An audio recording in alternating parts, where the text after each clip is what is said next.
touch.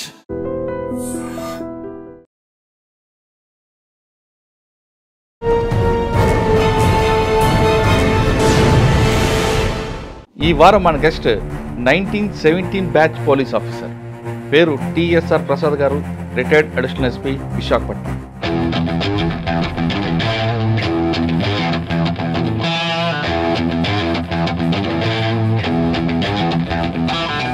పోలీసులకు ఎందుకు రావాలనుకుంటారు? అదే 50లో నాకు ఉద్యోగం వచ్చింది 20లో. ఆంధ్ర యూనివర్సిటీ నేను హాకీ ప్లేయర్ని. బుల్లెట్ వాడారు అప్పుడు? దాని మీదే పని నడిచేదండి. పోలీస్ అసాల్టెడ్ బాగా కొట్టారు, 14 మందిని కొట్టారు పోలీసులు హెల్మెట్లు బయలుపోయినాయండి. కోటగుమ్మం సెంటర్ నుండి శ్యామలా ట్యాక్సీ వరకు తన్నుకొని వచ్చేవారని. మా పని 3rd డిగ్రీ అయిపోయిన తర్వాత ఏదైనా రాజమండ్రి సెంట్రల్ జైలు కేసు అని, సెంట్రల్ జైలు బ్రేక్ కేసు అని ఒకటి చేశాం. ఇప్పుడు ఇంపార్టెంట్ లీడర్స్ అందరూ రాజమండ్రి సెంట్రల్ జైల్లోకి వచ్చేసారు. సో దానికి ఏంటంటే జైలు బ్రేక్ చేస్తే ఎలా బయటకు వస్తారో లెక్క. 5 సంవత్సరాలు బాగా గుర్తుండిపోయిన ఒక కేసు చెప్పండి. ఓల్డ్లోనే 1-2. కానీ అప్పట్లో దొంగని ఇంట్రాక్ట్ చేయాలంటే వాడికి మనగా తీసుకురావడానికి మందు, బిర్యానీ పెట్టేవారంట. వాస్తవం అంటే ఒకడు కొట్టేవాడు, ఒకడు మందు రాసేవాడు. తాడేపల్లి గుడి తర్వాత నెక్స్ట్ మొత్తం రగిలిపోయి ఉంటుంది కదండి గుడివాడ. కానీ ప్రజలకి పోలీసుల మీద ఎందుకు గ్యాప్ పెరుగుతుందా సార్? ఒకటి కరప్షన్, బోర్డు క్యాప్సైజ్ అయిందండి, 13 మంది చచ్చిపోయారండి. ఒక 5,000 మంది వచ్చేసారండి festival without post mortem body అన్నారు.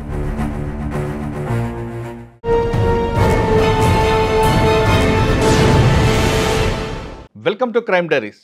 ఈ వారం మన గెస్ట్ 1917 బ్యాచ్ పోలీస్ ఆఫీసర్, పేరు టిఎస్ఆర్ ప్రసాద్ గారు, retired additional SP, Visakhapatnam. Prasad గారు 1970లో వచ్చినప్పుడు సర్వీస్లోకి ప్రజలకి పోలీసుకి మధ్యన అనుబంధం ఎలా ఉండేది? పోలీసుల మీద ప్రజలకి భయంతో కూడిన గౌరవం ఉండేది, అవునా కాదా? ప్రస్తుత పరిస్థితుల్లో పోలీస్కి ప్రజలకి మధ్యన గ్యాప్ రావడానికి కారణం ఏంటితో పాటు ఆయన సర్వీస్లో ఈస్ట్ వెస్ట్ కృష్ణా జిల్లా, అదేవిధంగా హైదరాబాద్లో చాలామంది లెజెండ్స్ గారు పనిచేశారు. వాళ్ళతో అనుబంధం ఎలా ఉండేది, పోలీసింగ్ ఏ విధంగా ఉండేది, గ్యాప్ రావడానికి కారణం ఏంటితో పాటు ఆయన సర్వీస్లో మంచి మంచి కేసులు ఉన్నాయి. ఆ కేసుల్లో కన్విక్షన్ రావాలంటే ఏం చేయాలి, డిటెక్షన్ ఎలా చేయాలి, కన్విక్షన్ ఎలా తీసుకురావాలి, ఛార్జ్ షీట్ వేసేటప్పుడు ఆ లింక్ తెగిపోకుండా ఏ విధంగా క్లబ్ చేస్తే కన్విక్షన్ వస్తుందన్న విషయాన్ని ప్రసాద్ గారిని తెలుసుకుందాం. సార్ నమస్తే అండి. నమస్తే. 1970లో మీరు సర్వీసులకు వచ్చారు, 1969లో నేను ఈ భూమి మీదకి వచ్చా. సార్ మేము అంటే ఫస్ట్ నా గురించి మీరు చెప్తాను, ఎందుకంటే నేను పుట్టి నా ఊహ తెలిసిన తర్వాత పోలీస్ అంటే ఒక భయం అండి, ఒక గౌరవం. వాళ్ళు ఊర్లో అంటే ఒక హీరో అంతే. పోలీస్ అంటే ఏ జిల్లా, శ్రీకాకుళం అని, విశాఖపట్నం, విజయనగరం అని పోలీస్ అంటే హీరో. ఒక సెంటర్లో అప్పట్లో నిక్కర్లు వేసుకుని పోలీసులు ఉండేవారు, తర్వాత ప్యాంట్లు వచ్చాయి. 78 దాకా నిక్కర్లే, కానీ ఎస్ఐ అంటే ప్యాంట్ ఉండేది. ఒక ఎస్ఐ బుల్లెట్ మీద వస్తే ఆ సెంటర్లో ఇంకా రౌడీ అనే పదం కానీ పిలుపు కానీ ఉండేది కాదు. మా జిల్లాలో తీసుకుంటే నాకు పోలీస్ మీద ఎక్కువగా ఎఫెక్షన్ పెరగడానికి కానీ హీరోగా చూడడానికి మా ఊర్లో సిఎస్ నాయుడు గారు అని ఒక ఎస్ఐ ఉంటారు. తెలుసు. ఆయన ఒక జంక్షన్ నుంచి ఒక జంక్షన్కి వచ్చేసరికి ఆ బుల్లెట్ సౌండ్కే ఇంకంతా అవుట్. 76 బ్యాచ్ అని ప్రస్తుతం విశాఖపట్నం. ఆయన ఆ టైంలో అలా చేయబట్టే పోలీసులు రౌడీజం తగ్గింది, తర్వాత ప్రజలకి మంచి జరిగింది. అంటే ఆయన ఒక్కరే కాదు, తర్వాత వచ్చిన లెగసీ అలా కంటిన్యూ అయింది. తర్వాత శ్రీనివాస్ గారు ఒక ఆయన మధ్యన చనిపోయారు విజయనగరం. 78 బ్యాచ్, ఆయన 78 బ్యాచ్, 68 బ్యాచ్. అవును, ఆయన ఇలాగా మంచి మంచి ఆఫీసర్లు పనిచేశారండి. అంటే పోలీస్ అంటే ప్రజలకు ఒక భయం, ఏమైనా జరిగింది అనుకోండి టక్మని పోలీస్ స్టేషన్కి వెళ్ళాలి. శ్రీనివాస్ని ఇవాళ తలుచుకుంటానండి. అవును, ఏసీబీలో ఉండగా పోయాడు, చనిపోయారు ఆయన రైల్లో. అప్పట్లో ఉన్న పోలీసింగ్ నుంచి మీరు వచ్చారు. అప్పట్లో యూనిఫామ్ వేసుకున్న పోలీస్ ఆఫీసర్ అంటే హీరో అంతే.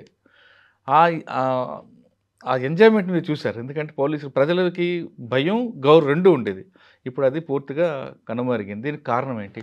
మీరు చాలామంది లెజెండ్స్ పనిచేశారు, దొరగారి దగ్గర చేశారు, దుర్గాప్రసాద్ గారి దగ్గర చేశారు, చాలామంది ఆఫీసర్లు చేశారు, అరవిందరావు గారిని కానీ. కాన్గారు దగ్గర చేశాను. ఎవరండి? కాన్గారు. ఏక కాన్గారు చేశారు, తర్వాత ఎంవి కృష్ణారావు గారు, ఎంవి భాస్కర్, ఇటువంటి లెజెండ్స్ అందరినీ వాళ్ళ దగ్గర పనిచేసుకొచ్చారు. వాళ్ళతో మీకున్న అనుబంధం ఎలాగుంది? ఇందాక మీకు అడిగినట్లుగా పోలీస్కి ప్రజలకు మధ్యన గ్యాప్ రావడానికి కారణం ఏంటి? ఇప్పుడున్న ఆఫీసర్స్ కానీ, ఇకపై డిపార్ట్మెంట్లకు రావాలనుకున్న వాళ్ళు కానీ ప్రజలతో ఎలా బిహేవ్ చేస్తే పోలీస్ ఇమేజ్ పెరుగుతుంది. కేసులో కన్విషన్ రావాలంటే ఏ విధంగా మనం స్టెప్ చేయాలి? ఇవన్నీ చెప్పే ముందు ప్రసాద్ గారి కుటుంబ నేపథ్యం, యూనిఫామ్లో రావాలి ఎందుకు అనుకున్నారు? యూనిఫామ్ విడిచిపెట్టిన తర్వాత ఏం చేస్తున్నారు? అంటే మా father head post master, gazetted head post master. ఎక్కడ? బెజవాడ. మన నేటివ్ గుంటూరు, గుంటూరు ప్రాపర్. అయితే మా father Andhra university philosophy gold medalist డిగ్రీలో, అలాగే all India tennis player, all India inter universities runner up. Ghouse Mohiddin అని లక్నోలో ఉండేవాడు, ఆయన విన్నర్. సో వీళ్ళిద్దరు కలిసి ఆల్ ఇండియా యూనివర్సిటీస్ తరఫున ఆ రోజుల్లో బర్మా, సిలోన్ అవన్నీ తిరిగి ఇండియన్ యూనివర్సిటీస్కి ఆడేశారు. సో ఆ ఫిలాసఫీ సైకాలజీ ప్రకారం ఫిలాసఫీ సైకాలజీ జాగ్రత్తగా ఉపయోగించుకుని మా ఫాదరు చేసుకుని జాగ్రత్త చేసుకొచ్చేసారు. ఏం పేరు నాన్నగారి పేరండి? ధనంజయరావు గారు అండి. All India postal employees union secretary కూడా చేశారు మా ఫాదర్. చాలా 17 ఏళ్ళు చేశారు. మా మదర్ కూడా ఎడ్యుకేటెడ్ ఆ రోజుల్లోనే, రేపల్లె. సో మేము 9 మంది. మా పెద్దన్నయ్య డెంటల్ డాక్టరు. మీ నెంబర్ ఎంత? అది 3 అండి. అవునా? మా పెద్దన్నయ్య డెంటల్ డాక్టరు, ఆర్మీలో లెఫ్టినెంట్గా జాయిన్ అయ్యి లెఫ్టినెంట్ జనరల్గా రిటైర్ అయ్యాడు. హైయెస్ట్ పోస్ట్ డెంటల్లో, హైయెస్ట్ పోస్ట్ లెఫ్టినెంట్ జనరలే. ఫస్ట్ మా బ్రదరే అయ్యాడు. ఓకే. రెండో బ్రదరు బ్యాంక్ ఆఫీసర్ అండి. 3 నేను, 4వ వాడు బ్యాంక్ ఆఫీసరు, స్టేట్ బ్యాంకు. 5 మళ్ళా పోలీసు. ఎవరు? మా brother no more. 6 bank officer. పేరు సాయిబాబా అండి. చీరాల్లో పోయాడు. 6వ వాడు బ్యాంక్ ఆఫీసర్. సాయిబాబా అంటే ఈయన పొద్దునారాయణ గారి బ్యాచ్మేట్ ఆయన? కాదు, పొద్దునారాయణ 74, మా వాడు 76. అచ్చా, ఓకే. సాయిబాబా నెక్స్ట్. తర్వాత సిస్టర్స్. నెక్స్ట్ సాయిబాబా తర్వాత ఒకటి వాడు బ్యాంక్ ఆఫీసరే. సిస్టర్స్ 3, పెద్దమ్మాయి గ్రాడ్యుయేటు, ఇంట్లోనే ఉంటుంది, హెల్త్ ప్రాబ్లము. రెండో అమ్మాయి ఎంఏ చదువుకుంది, గ్రామీణ బ్యాంకులో ఆఫీసర్గా చేస్తుంది, రిటైర్ అయిపోయింది మొన్నే. తర్వాత ఇంకో సిస్టరు బీఈడి చేసింది, ఇక్కడ హైదరాబాద్లోనే, అక్కడ మనసలపురం అవతల స్కూల్లో ప్రిన్సిపాల్గా చేసి, హెడ్ మాస్టర్గా ప్రిన్సిపల్ చేసి రిటైర్ అయిపోయింది. మరి 2 బావలు? ఒక బావ సిండికేట్ బ్యాంకులో ఆర్ఎం చేసి రిటైర్ అయ్యాడు. ఇప్పుడు ఈ హైదరాబాద్లో ఉన్న అమ్మాయి బావగారేమో ఇక్రిసాట్లో సైంటిస్ట్ ఆయన. అలాగే మా వదినలందరూ కూడా పనిచేస్తారు. మా పెద్ద వదిన హైదరాబాద్లోనే ఢిల్లీ పబ్లిక్ స్కూల్స్కి డైరెక్టర్గా ఉంటుంది, ఇక్కడ ఈ ఊళ్ళోనే. ప్లస్ వాళ్ళకి ఈ చిల్డ్రన్ స్కూల్స్ కూడా ఉన్నాయి, 10-15 ఉన్నాయి. దానికి అన్నింటికి కలిపి ఆవిడ డైరెక్టర్గా చేస్తుంది. ప్లే స్కూల్స్ కూడా. మా రెండో వదిన హెడ్ మాస్టర్ ఆవిడ. మా 3వ అమ్మాయి నా వైఫ్ కాబట్టి మాది ఫ్యామిలీ లైఫ్, ఇంట్లోనే ఉంటుంది, house wife, graduate. Next 4th ఆవిడ పెథాలజీ ప్రొఫెసర్, డాక్టర్ ఆవిడ, మా బ్రదర్ వైఫ్ పెథాలజీ. 5th మళ్ళీ హౌస్ వైఫ్. తర్వాత అమ్మాయి ఉద్యోగంలో చేరిపోయింది, ఆమె ఎడ్యుకేషన్ డిపార్ట్మెంట్లో చేసి రిటైర్ అయింది. 6th వాళ్ళు బిజినెస్ చేస్తారు మెడ్రాస్లో. ఓకే. ఇది మీ కుటుంబం. మీరు ఎక్కడ చదువుకోవడం అంతా విశాఖపట్నం, విజయవాడ? అలా కాదండి, చదువుకోవడం అంటే 6th, 7th, 8th కర్నూలు. అదేంటి మీరు ఇటు వచ్చారు? మా ఫాదర్ పోస్ట్ మాస్టర్ కదా. తర్వాత 9th, 10th అవన్నీ కూడాను ఏలూరు. ఇంటర్మీడియట్ దగ్గర నుంచి గుంటూరు, డిగ్రీ గుంటూరు అయిపోయింది. పోలీసులకు ఎందుకు రావాలనుకున్నారు? ఆ రోజు అసలు నాకు వచ్చిన 6 నెలలకే పోలీస్కి వచ్చాను నేను. యంగెస్ట్ పోలీస్ ఆఫీసర్ నేను. 38 years చేసిన వాళ్ళు ఎవరు ఉండరు. ఎన్ని సంవత్సరాలకు వచ్చిందండి ఉద్యోగం? 20 అండి. 20కే? నేను పుట్టిందే 50లో, నాకు ఉద్యోగం వచ్చింది 20లో. 70లో జాయిన్ అయిపోయారు. అదే కదండి మరి. సార్ అప్పుడు పోలీసులో ఎలాగుంటుందండి రిక్రూట్మెంట్ అంతా? ఇప్పుడులాగే నోటిఫికేషను? అలా కాదండి, అప్పుడు పేపర్ నోటిఫికేషన్ ఇచ్చేవాళ్ళు. ఇచ్చిన తర్వాత జిల్లా ఎస్పీ దగ్గర మెజర్మెంట్స్ అవి తీసుకుని చిన్న ఇంటర్వ్యూ చేసేవాళ్ళు.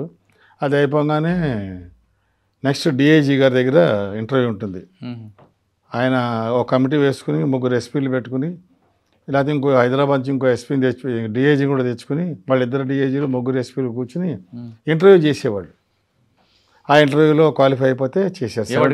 ఇంటర్వ్యూలో మాకు రకరకాలుగా అడుగుతారు, దాని గురించి ఏం కాదు. నన్ను అయితే అడిగారు, నా ఫైల్స్ అన్నీ చూసుకున్నారు. నువ్వు గేమ్స్ బాగానే ఆడావు కదా అన్నారు. ఆడాను సార్ అన్న. నేను ఆంధ్ర యూనివర్సిటీ నేను హాకీ ప్లేయర్ని, స్టేట్ పోలీస్ హాకీ ప్లేయర్ని. సో నాకు స్పోర్ట్స్ ఉన్నాయి, డిబేటింగ్ కాంపిటీషన్ బౌలింగ్ సర్టిఫికెట్స్ ఉన్నాయి, మెడల్స్ ఉన్నాయి. అది అయిన తర్వాత ఇవన్నీ చూసేసి నువ్వు ఇంటర్వ్యూకి వెళ్ళావే ఆల్రెడీ అన్నారు. నేను అప్పటికే సెంట్రల్ ఇంటెలిజెన్స్ ఆఫీసర్ ఇంటర్వ్యూకి వెళ్ళి వచ్చేసాను బెంగళూరు. ఈ రెండింటి ఏది వస్తే దేనికి వస్తావు అన్నాడు. నేను అన్ఎంప్లాయిడ్ కాబట్టి ఏది ముందు వస్తే దానికి పోతాను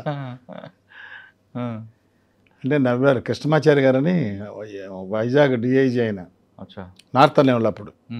అంటే ఇక శ్రీకాకుళం దగ్గర నుంచి తడ ఒకటే డిఐజీ పోస్ట్. ఇప్పుడు నార్త్ ఆంధ్ర బదులు నార్త్ అంతే. ఇప్పుడు ఆయన ఉండేవారు. ఆయన ఇంటర్వ్యూకి వచ్చింది. రైల్వే ఎస్పీగా శ్రీరామకుమార్ గారు ఉన్నారు. కృష్ణా ఎస్పీని తెచ్చుకున్నారు. గుంటూరు ఎస్పీని ఎవరిని తెచ్చుకున్నారు. హనుమంతరావు గారు ఆయన తెచ్చుకున్నారు. ఇంటర్వ్యూ అయిపోయింది. అదే రోజు ఆర్డరా? అలాగే ఎవరండి పంపిస్తాం పో అంటారండి అంతే. మనం అయ్యామని తెలియాలి కదా. అంటే మేము పరీక్ష రాసిన వాళ్ళం, ఇంటర్వ్యూకి వచ్చిన వాళ్ళం 1200 మంది. ఈ ఇంటర్వ్యూకి వెళ్ళిన వాళ్ళం 200 మంది. మా రేంజ్ నుంచి 12 మంది 20 మంది సెలెక్ట్ అయినట్టున్నాం. ఎప్పుడు వచ్చింది మీకు ఆర్డర్ కాపీ?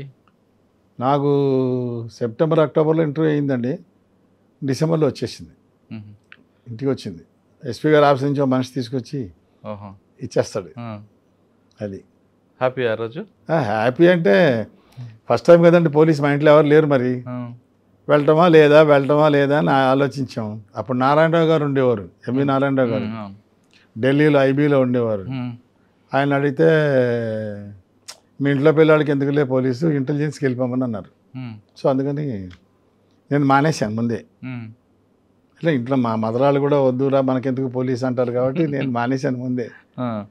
సరే మళ్ళీ నారాయణరావు గారు ఫోన్ చేసి ఇంటెలిజెన్స్ అనగానే ఆల్ ఓవర్ ఇండియా తిరగాలి, అక్కర్లేదు లోకల్గానే ఉంటాడు, ఒకవేళ యూనిఫారం అక్కర్లేదంటే ఇంటెలిజెన్స్లో వాటిల్లో పడి ఉండొచ్చు కదా, వెళ్ళమని అన్నారు. అప్పటికే 6 రోజులు అయిపోయింది అడ్మిషన్స్ అయిపోయి. అప్పుడు గవ్వ అనంతపూర్ వెళ్ళిపోయాను. ట్రైనింగ్ జాయిన్ అయిపోయాను. ట్రైనింగ్ అయిపోయిన తర్వాత ట్రైనింగ్ అవ్వగానే ప్రాక్టికల్ ట్రైనింగ్కి ఈస్ట్ గోదావరి వచ్చానండి. అప్పుడు సేమ్ డిస్ట్రిక్ట్ ఇవ్వరు. సో ఆ రేంజ్లో మాది ఈస్ట్ గోదావరి ఒకటి ఉంది కాబట్టి నాకు ఈస్ట్ గోదావరి ఇచ్చారు. ఈస్ట్ గోదావరి ఇస్తే ఫస్ట్ రాజానగరం ట్రైనింగ్ అండి. రోడ్డు మీద ఉంటుంది పోలీస్ స్టేషన్. రాజానగరం ట్రైనింగ్. ఏం నేర్చుకున్నారండి ప్రాక్టికల్ ట్రైనింగ్లో? ప్రాక్టికల్లో ఫస్ట్ కానిస్టేబుల్ పోస్ట్ చేయాలండి, హెడ్ కానిస్టేబుల్ పోస్ట్ చేయాలి, ఏఎస్ఐ పోస్ట్ చేయాలి, ఎస్ఐ పోస్ట్ చేయాలి, కోర్టుకి వెళ్ళాలి, సెంట్రీ ఉద్యోగం చేయాలి. రోజున మన పోలీస్ స్టేషన్లో తుపాకీ పట్టుకుని సెంట్రీ ఉద్యోగం 15 రోజులు చేయాలి. సబ్ జైలు చేయాలి, సబ్ జైల్లో 15 రోజులు చేయాలి.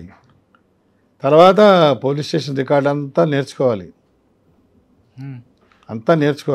మా ఎస్ఐ గారు ఎక్కడికి పోతే ఇన్వెస్టిగేషన్ ఆయనతో పాటు వెళ్ళాలి. సంక్రాంతి పండుగ నాడు నేను జైలు 15 రోజులకి డెడ్ బాడీ వచ్చిందండి చెరుకు తోటలో. మా ఎస్ఐ గారు నువ్వు కూర్చుని బాడీ ముట్టుకోవడం అంటే మనకి ఏం చేస్తామండి, ఆయన చెప్పాడు మనం చేయాలని. వేలుతోటి తలకాయ తోలమన్నాడు, ఇంజరీ ఉందని చూసుకోవాలని. ఇంకా వేలు ఏం చేయాలి దీన్ని. సోమరాజు గారని ఆయన పాపం ఆయన తీసుకెళ్ళేసి ఆయన కూర్చునేవాడు అంతే. తక్కువ లేబర్ అంతా మనతోనే చేయించేసేవాడు. ఏ మాటకి ఆ మాటే చెప్పుకోవాలి చేసేవాళ్ళు. అలాగే రికార్డు రాసేటప్పుడు పాత రికార్డులన్నీ చదవమని, ఇది నువ్వు రాయనేవాడు, రాయించేవాడు ఆయన. అంటే స్కూల్లో మాస్టర్ లాగా అంతేనండి. ఆయన అలాగే చేసేవాడు. నైట్ కూడా ఆయన దగ్గర సైకిల్ ఉండేది, కొత్త సైకిల్. ఈ సైకిల్ తీసుకుని బీట్కి వెళ్ళమనేవాడు. నైట్ బీట్కి వెళ్ళాలంటే మరి రాత్రి 9 వెళ్ళిపోవాలండి స్టేషన్ నుంచి. నాకు ఇంకో జవాన్ని ఇచ్చేవాడు. మనకేం తెలియదు కదండి. అందులో మరీ ఆయన అనేవాడు, కాలేజీ నుంచి వచ్చావు కదా ఇబ్బంది నీకు అనేవాడు. ఇబ్బంది కాలేజీ నుంచి వచ్చావు కదా ఏం తెలియదు, చీకట్లో అక్కడ పోతావని మా జవాన్ని ఇచ్చేవాడు. ఎప్పుడు బీట్ అంటే మాలో బీట్ అంటే ఇద్దరండి, ఒకరు ఉండరు. సార్ అప్పుడు నిక్కర్ వేసారా మీరు? మాకు లేదండి, డైరెక్ట్ ఎస్ఎల్ నిక్కర్ లేదు. కానిస్టేబుల్కి నిక్కర్. కానిస్టేబుల్ ట్రైనింగ్ ప్రాక్టికల్ అయిపోయాక ఫస్ట్ పోస్టింగ్ ఎక్కడండి? అదే పోలీస్ స్టేషన్కి ఇచ్చారు. అదే పొల్యూషన్లో అదే పోలీస్ స్టేషన్కి ఇచ్చారు. అక్కడ ఎంతకాలం పనిచేస్తారండి? అక్కడ నేను ఎక్కువ చేయలేదండి. ఆ ఎస్ఐ గారు మా ఎస్ఐ గారు వెళ్ళిపోయినా ట్రాన్స్ఫర్ కానీ మళ్ళీ వచ్చాడు. ఆయన వచ్చి నువ్వు చెప్తే ఎస్పీ గారు వింటారు, నువ్వే రిక్వెస్ట్ చేసుకుంటే వింటారు కాబట్టి నేను ఇక్కడ ఉండదలుచుకున్నా. నాకు పిల్లలు ఉన్నారు ఆయనకి. నేను ఇక్కడే ఉంటాను అన్నాడు. సరే అండి పోదాం ఎస్పీ గారి దగ్గరికి. నేను ఎవరు డైరెక్ట్గా ఫస్ట్ ఎస్పీ ఎవరండి అప్పుడు? ఇక ఆయన రామచంద్రారెడ్డి గారు అని ఆయన ఉండేవాడండి, కడప కోటిరెడ్డి గారు అబ్బాయి. అచ్చా. వాళ్ళ బ్రదర్ ఆయన ఐఏఎస్, చాలా గ్రేట్ మ్యాన్, అందులో డౌటే లేదు, చూసుకోవాల్సిన పని లేదు. వాళ్ళు వెళ్తే నవ్వాడు ఆయన. రాజానగర్ కాకినాడ వచ్చారా? లేదండి, రాజోల దగ్గర నగరం, ఆహా. రాజోలు కోనసీమ, ఆ, కోనసీమకి వెళ్ళాడు. అక్కడ నుంచి కాకినాడ వచ్చి కలవాల్సిందే కదా ఎస్పీ గారు కలవాలి. రాజానగరం నుంచి ఎస్పీని కలిశాను. కలిస్తే ఆయన అన్నాడు, ఎవరు అడగరా, ఇలాగ మంచి పోలీస్ స్టేషన్ ఇస్తే నీకు, నువ్వు అక్కడే ట్రైనింగ్ అయ్యావు కాబట్టి బాగుంటుందని ఇచ్చాను. సరే ఆయన గురించి చేస్తానంటే గురువుని గౌరవిస్తున్నావు, నాకు సంతోషం అన్నాడు అంతే. ఆయన ఇంకేం అనలేదు. ఆయన ఆర్డర్ ఇచ్చేసాడు చేతికి. అక్కడికి వెళ్ళిపోయాను. నగరం వెళ్ళగానే మీకు వచ్చిన ఛాలెంజ్ అంటే పబ్లిక్ ఎలాగుండేవారండి పోలీస్ చూడగానే? అప్పుడు బాగుండేవాడు సార్. చిన్న పోలీస్ స్టేషన్లు ఉండేవి అప్పుడు. అంటే ఈస్ట్ గోదావరి వెస్ట్ గోదావరిలో రిసెప్షన్స్ ఎక్కువ అండి. రిసెప్షన్ ఎక్కువ. సబ్ ఇన్స్పెక్టర్తో మాట్లాడటమే గొప్పవాళ్ళు. చాలా మనం కూర్చోబెట్టి మాట్లాడామంటే ఆనందపడిపోతారు. నాకు ఇవాళకి అక్కడి నుంచి వాళ్ళ పిల్లలు వచ్చి కలుస్తారండి. అంత అనుబంధం ఉంది. ఓఎస్, చాలా వెరీ ఎఫెక్షనేట్. అంటే అప్పట్లో పోలీసు చెప్పిన మాట వేదంగా భావించేవారండి కొంతమంది. అంటే తప్పు చేసేవాళ్ళు కాబట్టి, ఉన్న వాళ్ళలో 180 మంది తప్పు చేసేవాళ్ళు కాదు కాబట్టి వినాలి, వింటారు ఆ రోజుల్లో. నగరంలో వచ్చిన ఛాలెంజ్ ఏంటంటే మీకు? నగరంలో మామూలు కాదు కదండి, అన్నీ ఉన్నాయి. ఏమున్నాయి? ఒకటి ఏంటంటే కొద్దిగా కమ్యూనిస్ట్ బెల్ట్, క్యాస్ట్లు ఎక్కువ. మూడోది ఏంటంటే క్రైమ్ అఫెన్స్ తక్కువ కానీ లాండ్ ఆర్డర్ ఎక్కువ. రెండోది ఏంటంటే నేను డైరెక్ట్ ఎస్ఐని కాబట్టి అక్కడి నుంచి రావులపాలెం దాకా మాకు సర్కిల్. ఓహో. మా సర్కిల్ ఇన్స్పెక్టర్ గారికి 6 పోలీస్ స్టేషన్లు. సో అక్కడి నుంచి అక్కడ దాకా ఉంటుంది కాబట్టి ఎక్కడున్నా కానీ నువ్వు రావయ్యా అని తీసుకెళ్ళేవాళ్ళు. చక్కగా క్రైము, అలాగే లాండ్ ఆర్డర్ ప్రాబ్లమ్స్ ఏమొచ్చినా అన్నిటికీ తీసుకెళ్ళేవాళ్ళు. తీసుకెళ్ళడం మనకి ఎక్స్పీరియన్స్ వచ్చింది. సకినేటిపల్లి దగ్గర నుంచి బొబ్బర్లంక దాకా ఉందండి, 90 కిలోమీటర్లు మొత్తం సర్కిల్ ఇన్స్పెక్టర్ గారి పోస్టు. అంటే మీకు అప్పుడు జీప్ ఉండేదండి, బైకేనా? సిఏ గారికి ఒకటికే జీప్ అండి, ఇంకెవరికి లేదు. మీకు? మా అందరి మోటార్ సైకిల్సే. బుల్లెట్ వాడారు అప్పుడు? దాని మీదే పని నడిచేదండి. అక్కడ కోనసీమలో అమలాపురం సర్కిల్ వేరు. సో అక్కడ ఏంటంటే కాస్త షెడ్యూల్ క్యాస్టు, సెటిబల్య, షెడ్యూల్ క్యాస్టు, కాపు బాగా గొడవలు అవుతుండే. సో అక్కడ మంచి ఇష్యూ వచ్చింది. కందికొప్ప అని ఒక విలేజ్ ఉంది, అక్కడ ఇష్యూ వచ్చింది. వస్తే అక్కడ క్యాస్ట్ ఫ్యాక్టర్లో నాకు అడ్వాంటేజ్. ఆ 2 క్యాస్ట్లు, ఆ 3 క్యాస్ట్లు ఏది కాదు కాబట్టి అక్కడ తీసుకెళ్ళి ఆ ఇష్యూ వేశారు. వేస్తే చాలా పెద్ద ఇష్యూ అది. Police assaulted. అవునా? పోలీస్ అసాల్టెడ్, బాగా కొట్టారు. 14 మందిని కొట్టారు ఇంజర్డ్ పోలీసులు. అప్పుడు మా దగ్గర అప్పుడులోనే ఉందా అక్కడ ఏరియా అటువంటిదే సార్, అట్లాగే ఉంటుంది. దాని మీద ఫైర్ ఓపెన్ చేయాల్సి వచ్చింది. మా డిఎస్పీ గారేమో పాకలోకి వెళ్ళిపోయారు. మా సిఏ గారు ఆయన పడిపోయాడు దెబ్బ తగలంగానే. సో అలాగే 14 మంది బాగా ఇంజర్డ్ పోలీసు. మాకు అదృష్టం ఏంటంటే మాతో రాజస్థాన్ ఆర్మడ్ కానిస్టేబుల్స్ ఉన్నారు మాతోటి. అప్పుడు ఆంధ్ర స్టేషన్ కాబట్టి వచ్చిన్నారు, అక్కడ ఆ ఏరియాలో ఉన్నారు. సో వాళ్ళని తీసుకుని నేను వెళ్తున్నాను కాబట్టి అక్కడ తాపే అప్పలస్వామి అని లీడరు, మంచి లీడరు, అతన్ని అరెస్ట్ చేయాలంటే మరి ఎస్పీ గారు ఫోన్ చేసి చేయండి అన్నారండి. వీళ్ళు ఏం చేస్తారండి, మా వాళ్ళు వెళ్ళటానికి సరిపోరు, క్యాస్ట్ ఫ్యాక్టర్స్ వస్తాయి అక్కడ. అందుకని అతన్ని తంటాలు పడి మొత్తానికి ఎక్కడున్నాడో ట్రేస్ చేసుకుని తీసుకొచ్చేసాను. తీసుకొచ్చి బయలుదేరిపోతుంటే ఇటేమో పొలాలు శుభ్రంగా మంచి క్రాప్ వస్తుంది, ఇటు పక్కన కాలువ. సో మాకు సింగిల్ రోడ్డు. దాని మీద నేను చెప్పాను డిఎస్పీ గారితో, సార్ మనం వెళ్ళిపోదాం, ఎదురుగుండా వాళ్ళు వచ్చేస్తున్నారు కాబట్టి తుపాకులు గాల్లో పెట్టుకుని వెళ్ళిపోదాం. నా మాట ఏంటంటే అక్కర్లేదు. మాకేమో ఒక తహసీల్దార్ని ఇచ్చారు, డిప్యూటీ తహసీల్దార్ని, జాకబ్ అని.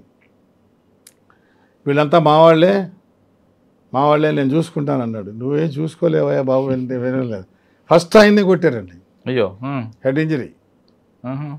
అందరికీ హెడ్ ఇంజరీస్. అంటే బద్దతో కొడితే ఇంకా మనకి తల పగలకి ఏముంటుంది, హెల్మెట్లు బయలుపోయినాయండి. కావడండి మామూలు మన కావిడిలా? కావడి తెలుసు కదా, అవును. కావడి కర్రతోనే కొడతారు. ఇంకా వాళ్ళు ఏమి ఐరన్ గీరన్ వాడక్కర్లేదు, కావడి చాలు. ఫైర్ ఓపెన్ చేశారు అప్పుడు? ఫైర్ ఓపెన్ చేశాం. ఎవరు చనిపోయారా? కుర్రాడు చచ్చిపోయాడండి. బాగా ఫైర్ కూడా గట్టిగానే అయింది. సరే అలా అలాగా వచ్చేసాం. డిఐజీ గారు మహేందర్ రెడ్డి గారు, అప్పుడు ఆ మహేందర్ రెడ్డి, అవునవును, ఎం మహేందర్ రెడ్డి గారు. ఈయన కాదండి, ఇంకో పెద్ద పాత ఆయన. అవును, ఆయన చాలా గ్రేట్ మ్యాన్, హైట్ ఉంటాడు ఆయన కదా, పుట్టాడండి. ఇంకో మహేందర్ రెడ్డి. ఆయన ఆయన ఏపీ రాజన్ గారు ఎస్పీ అండి. ఆయన వాళ్ళు వచ్చారు.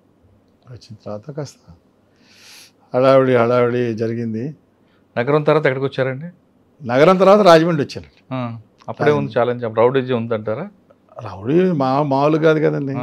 అప్పుడు మాకు జస్పాల్ సింగ్ గారు ఏఎస్పీ, మంచి పోలీస్ ఆఫీసర్, పంజాబాడు, చాలా అందగాడు. లా అండ్ ఆర్డర్ అంటే ప్రాణం ఇచ్చేస్తాడు, ఇక తక్కిన మేము పట్టించుకోడే. సో నేను మరి తీయటానికి వెళ్ళాను కాబట్టి, నువ్వు కొత్తగా వచ్చావు నీకేం పర్వాలేదు రా అని చెప్పి, అంటే పెళ్ళి అవ్వలేదు కాబట్టి కంట్రోల్ రూమ్ తీసుకొచ్చి మా దగ్గర పెట్టేశారు. నువ్వు చేయి మొత్తం అన్న. దాని అదృష్టం కొద్దీ రాజమండ్రిలో అప్పట్లో ఏ ప్రాంతం ఎక్కువ ఉంది? కోటకొమ్మ సెంటర్ అంటారా? కోటకొమ్మ మాదే కదండి. మీదే కదా. ఆ గోదావరి బ్రిడ్జ్ కింద కొంతమంది కోటకొమ్మ సెంటర్, నల్లమంద సందు, ఇవన్నీ ఎందుకంటే అక్కడే ఎక్కువ రౌడీజ్ ఉండేది. శ్యామలా టాకీస్ కానీ. అంటే అప్పుడు బ్యాడ్ ఎలిమెంట్స్ ఎక్కువ, పాకెట్ పిక్కర్స్ ఎక్కువ, మన వీళ్ళు ఎక్కువ, ఎవరు ప్రాస్టిట్యూట్స్ ఎక్కువ. ఆ ఏరియా అంతా ప్రాస్టిట్యూట్స్ ఎక్కువ. తర్వాత ఏంటంటే లేబర్ ఏరియా, పేపర్ మిల్ దాకా లేబర్ ఏరియా. సో అన్నీ ఉంటాయి అక్కడే, కోర్టులు అక్కడే. ఆ ఏరియా అటువంటిది. రౌడీలు బాగా ఎక్కువ అండి. సో దానివల్ల మరి వాళ్ళ మీద మీ ఫోకస్ ఎలాగ ఉంటుందండి? మాదే ఉందండి. 6 నెలల్లో మొత్తం నేను స్మాష్. అంతేనా? తీసుకురావడం తానడం మన బాస్ అట్టుంటాడు కదండి. సార్ అప్పుడు పోలీసులు రోడ్డు మీద తన్నేవారు అండి, కానీ పబ్లిక్ ఏమనేవారు కదా? లేదండి, పబ్లిక్ ఎప్పుడండి, అప్పుడు 83 దాకా ఏం లేదు కదండి. 13 ఏళ్ళు ఫ్రీగానే నడిచింది. ముందు కొద్దిగా పోలీస్ అంటూ ఆల్ ఇండియాలో కొద్దిగా దెబ్బతినేది ఎమర్జెన్సీ అవ్వగానే నెగిటివ్ వచ్చింది. ఢిల్లీలో పంజాబ్లో ఒక అతన్ని డిఐజీని సస్పెండ్ చేశారు. కేరళలో రాజన్ కుర్రాడు చచ్చిపోయినప్పుడు అక్కడ అయింది. సో యాక్చువల్గా పోలీసు మీద యాక్షన్ చేయొచ్చు అని నేర్పింది అప్పుడు 77 తర్వాత వచ్చింది అది. అంతకుముందు ఎక్కడ ఉందండి అసలు? ఏం లేదు. నక్సలైట్ మూమెంట్ చూసుకోవడం తప్ప ఏం లేదు కదండి అప్పుడు. తర్వాత కానీ అప్పట్లో మా చిన్నతనంలో వినేవాళ్ళం. రాజమండ్రిలో కొంతమంది చెప్తుంటే గుర్తుకొస్తుంది, కోటగుమ్మం సెంటర్ నుండి శ్యామలా ట్యాక్స్ వరకు తన్నుకొని వచ్చేవారని. తప్పదండి అది, ఎందుకంటే అదంతా కూడా బిజినెస్ ఏరియా కదండి. సో వాళ్ళకి వీడిని చూపించాలి కదా మనం. వాళ్ళని చూపించేస్తే వాళ్ళు ధైర్యంగా వ్యాపారం చేసుకుంటారన్న ఉద్దేశం అది. కరెక్ట్, అది తప్పేం కాదు. మెడలో కూడా బోట్లు వేయించేవారట కదండి, నేరం చేశాను. తప్పదు కదండి. ఈవిటీజింగ్ చేశానంటే ఆడపిల్లని ఏడిపించాను, నా క్షమించండి. ఈవిటీజింగ్ తక్కువ అండి అప్పుడు. ఆడపిల్లని ఏడిపిస్తే మెడలో బోర్డు అయిపోతుందండి. బోర్డుకి దేవుండే సార్, ముందు స్టేషన్కి వచ్చి మా పని 3rd డిగ్రీ అయిపోయిన తర్వాత ఏదైనా ఆలోచించుకోవడం, అందులో డౌట్ లేదు అసలు. అదొకటే కాకుండా స్టేషన్ నుంచి కోర్టుకు కూడా నడిపించుకొని తీసుకురావడం లాంటివి. మన అప్పుడేం వెహికల్స్ లేవు కదండి బాబు, ఎక్కడి నుంచి అయినా తప్పదు కదండి. బస్సులో పోతే పోవాలి. ఎక్కడ రౌడీ చేసి అక్కడ తింటే వాడు పరుగు పోద్దనా? అంతే కదండి. మీకు ఈ పీరియడ్లో బాగా ఎదురు తిరిగిన రౌడీలు ఎవరు ఎదురుపడ్డారా? ఎదురు తిరగడం క్వశ్చన్ ఉండదు సార్, ఎందుకంటే మనం వెళ్ళేసరికి వాళ్ళు ముందు పారిపోవడం నేర్చుకుంటారు తప్ప తిరగబడ్డానికి తెలుసు కదండి. మీకు బ్రిటిష్లో ఒక సామెత ఉందండి, you should be known by your work. అక్కడ ఎవరో ఎస్ఐ గారు వచ్చారట, బాగా పనిచేస్తున్నారు, తహసీల్దార్ బాగా పనిచేస్తున్నాడు అనేది అనుకోవటం తప్ప మన చూడటం ఉండదు. మన గురించి తెలిస్తేనే దాన్ని బట్టి మొత్తం ఏరియా అంతా స్ప్రెడ్ అవుతుంది. సో అది వచ్చినప్పుడు మాకు ఇంకా ప్రాబ్లం ఉండదండి. అంటే మీరు ట్రాన్స్ఫర్ అయ్యేసరికి మీకన్నా ముందు మీ పేరు కూర్చుంటుంది అక్కడ. అంతేగా సార్, మనం పని చేస్తున్నంతసేపు అలాగా అన్ని ఏరియాలకు వెళ్ళిపోతూ ఉంటుంది. ఎలా ఎస్ఐ గారు ఉన్నాడు పోతే బాగానే ఉంటుంది. అప్పుడు కరప్షన్ లేదు కదండి. ఓకే, రాజమండ్రి తర్వాత ఎక్కడికి వచ్చారండి? రాజమండ్రి 5 ఏళ్ళు చేశాను నేను. 5 ఏళ్ళ? ఎంతమంది ఎరగొట్టుంటారు మీరు? లాండ్ ఆర్డర్ 3 ఏళ్ళు అండి. అక్కడే ట్రాఫిక్ మళ్ళీ 2 ఏళ్ళు అండి. అంటే మేము ఒక మంచి కేసు చేసాం. రాజమండ్రి సెంట్రల్ జైలు కేసు అని, సెంట్రల్ జైలు బ్రేక్ కేసు అని ఒకటి చేసాం. ఏంటో అది? ఎక్స్ట్రీమిస్ట్ ప్రాబ్లం ఉండేది. అవును. అంటే అక్కడ ఏంటంటే అప్పుడు ఇంపార్టెంట్ లీడర్స్ అందరూ రాజమండ్రి సెంట్రల్ జైల్లోకి వచ్చేసారు. సెపరేట్ బ్లాక్ ఉండేది. సో మోరేలు డౌన్ అయిపోతుంది, సో వాళ్ళని మనం బయటికి తేవాలి అనేది ఒక కాన్సెప్ట్ వాళ్ళది. సో దానికి ఏంటంటే జైలు బ్రేక్ చేస్తే ఎలా బయటకు వస్తారో లెక్కేశారు వాళ్ళు. ప్లాన్ చేసుకున్నారు. నేను కుర్రాడిని, మనకి చేసాడే అప్పుడు ఏమంటే మాకు వైర్ అఫెన్స్లు అవుతున్నాయి. వైర్ అప్పుడు ఒక ఇది ఉండేది, రాగి వైర్లు ఉండేవి. సో ఎక్కడి నుంచి ఎక్కడికి కరెంట్ ఆఫ్ చేసుకుని వైర్లు కొట్టేసి, అది కానీ టెలిఫోన్ కానీ ఆ రాగి అమ్మేసేవాడు. సో అప్పుడు మాకు జస్పాల్ సింగ్ గారు కాబట్టి నడిచెళ్ళమనేవాడు. ఫుడ్ పెట్రోలింగ్ ఏదో ఒక ఏరియాలో సైకిల్ పెట్టేసి ఆ ఏరియా అంతా నడవాలండి. పొద్దున 5 దాకా నడవాలి. 5 దాకా నడిచి ఆయన గుమ్మంలో వాకిట్లోకి వస్తే ఆయన కిందకి దిగుతాడు. పోగాక చలో అంతే. ఈ బేరాలు కుదరవండి. సెట్ కాన్ఫరెన్స్లో ఏం లేవు. దాంతో అలా చేస్తున్నప్పుడు అక్కడ ఒక లేడీ చెప్పింది, మీరు వైర్లు ఎతుకుతున్నారండి, రోజు అక్కడ వైర్ల మీద లైట్లు వేసి తిరుగుతున్నారు, వాళ్ళే దొంగతనం చేస్తారన్నారు వాళ్ళు. ఎలా అండి? వైర్లు కింద బ్యాటరీ లైట్ వేసుకుని తిరుగుతున్నారు, ఆ ఏరియా తిరిగితే మీకు వచ్చేస్తారు, వాళ్ళ ఇంటి వెనకాలే. సరే వాళ్ళు అన్నారు కదా అని చెప్పేసి మనం ఏంటంటే కాపలా కాసుకున్నాం. కాపలా కాస్తే అప్పటికి 10 రోజులు కాసాము. పొద్దున రాత్రి 10-11 వెళ్ళిపోవాలి, పొద్దున 5 దాకా ఉండాలి, తెల్లవారు వరకు ఉండాలి. మాకు ఎవరు కనపడలా. అంటే రెయిన్ లేదు కాబట్టి మేము కూడా కూర్చోగలిగాం. సరే తర్వాత అసలు ఒక రోజున 4 కుర్రాళ్ళు దొరికారు. సరే దొంగలు అనుకున్నాం మేము కూడా. దొంగలు అనుకుని బ్యాగులో చేయబడితే ఐరన్ రాడ్ దొరికిపోయింది. అది ఐరన్ రాడ్ అనుకుని తీసాం. మనం తీస్తే సుత్తి లాంటిది అది. మనం గబిక్కిన మన పోలీసు భాష నా కొడుక ఎవర్రా అనేసరికి వాళ్ళు మేము మర్యాదగా మాట్లాడండి అన్నారు. సో ఆ లాంగ్వేజ్ ఎడ్యుకేటెడ్ పీపుల్ లాంగ్వేజ్ అది. సరే ఇంకేం మాట్లాడకుండా రిక్షాలో కూర్చోబెట్టేసి ఆ రిక్షా సీట్లో నేను కూర్చుని నా పక్కన జవాను కూర్చోబెట్టుకుని మనం పట్టుకోవాలి కదా, ఇంకో రిక్షాలో మా వాళ్ళని కూర్చోబెట్టుకుని ఇద్దరు చప్పుడు పట్టుకుని తీసుకొచ్చేసాం. తీసుకొచ్చిన తర్వాత మనకి అంటే అన్నీ ఐరన్ రాడ్స్ గీస్ అన్నీ దొరికినాయి కాబట్టి పర్లేదే, మనకి కేసులు అయిపోతాయని ఆనందపడ్డాం. తీరా వాళ్ళ దగ్గర కాగితాలన్నీ తీస్తే జోబులో లెటర్స్ దొరికినాయి. ఆ లెటర్స్లో కొన్ని తేడా కనపడదు. ఎక్స్ట్రీమిస్ట్ భాష వచ్చేసింది అందులో. సరే మనకి ఎక్స్పీరియన్స్ తక్కువ, మాకు అసలు ఏం తెలియదు కదా, అప్పుడంతా 2 ఏళ్ళు అయింది కదా. అందులో మేము అసలు ఎక్స్ట్రీమిస్ట్ ఏరియాలో పని చేయలేదు కూడా అప్పటికి ఇంకా.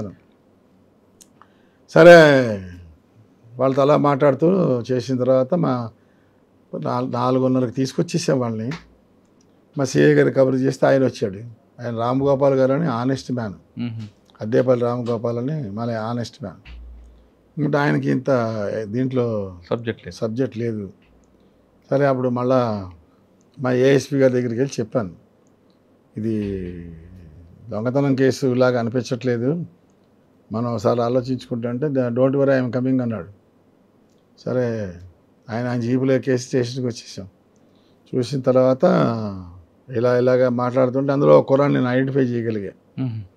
ఎందుకంటే అతను నాకంటే జూనియర్ కాలేజీలో ల్యాబ్లో నా వెనకాల నా టైం అయిపోగానే అతను వస్తాడు నెక్స్ట్ క్లాస్కి. అతను చూసిన తర్వాత ఎక్కడో చూశాను అనుకుంటాను కానీ మనతో చదువుకున్నాడు దొంగ అవుతాడు అనుకోం కదా. అయిపోయిన తర్వాత నువ్వు బలానా లెక్చర్ గారి మేనలుడు కదా అన్నాను. ఎక్కడ అవునండి అన్నాడు. అయితే నీ పేరు ఏంటంటే వాడు రమేష్ అన్నాడు. ఆ పేరు కాదే నీది, నీ పేరు ఏంటి, వాళ్ళు మొలకలోని మురళీధర్ కదా నువ్వు అన్నా. అవునండి అన్నాడు. సరే ఏంటి అంటే వాడు ఏం చెప్పలేదు. నేను జాగృతి హైదరాబాద్లో పనిచేస్తున్నాను ప్రెస్లో అన్నాడు. ఆ ప్రెస్ ఎవరిదో మనకు తెలియదు, అది మా సిపిఎం వెళ్ళాలి, వాళ్ళది అది ప్రెస్, మనకి తెలియదు. లెటర్స్ అన్నీ చదివాం. చదివిన తర్వాత వాళ్ళతో ఒక అతనితో మాట్లాడాను. ఏలూరు అన్నాడు. నేను ఏలూరులో చదువుకున్నాను కాబట్టి వాళ్ళకి తెలియదు. సో ఏలూరులో ఎక్కడ నువ్వెక్కడున్నావు ఏ స్కూల్లో అన్నీ తప్పులు చెప్పేశాడు. అరే ఇది అబద్ధం కూడా చెప్తున్నాడు, ఇది మనం తొందరపడకూడదని నేను నెమ్మదిగా మా సార్తో చెప్పేశాను. చెప్తే ఆయన అన్నాడు, ఇలా ఆలోచిస్తే సార్ నేను ఎస్ఎస్పీ గారికి చెప్దాం, కాకినాడలో ఎస్ఎస్పీ గారికి ఫోన్ చేసి లైటింగ్ కాల్ కొట్టేద్దాం, చెప్పేద్దాం మనకి ఎందుకు వచ్చింది అంటే. ఆయన కూడా ఐడెంటిఫై చేయలేదా వీళ్ళు నక్సల్స్ అని? ఆయన చేయలేదు.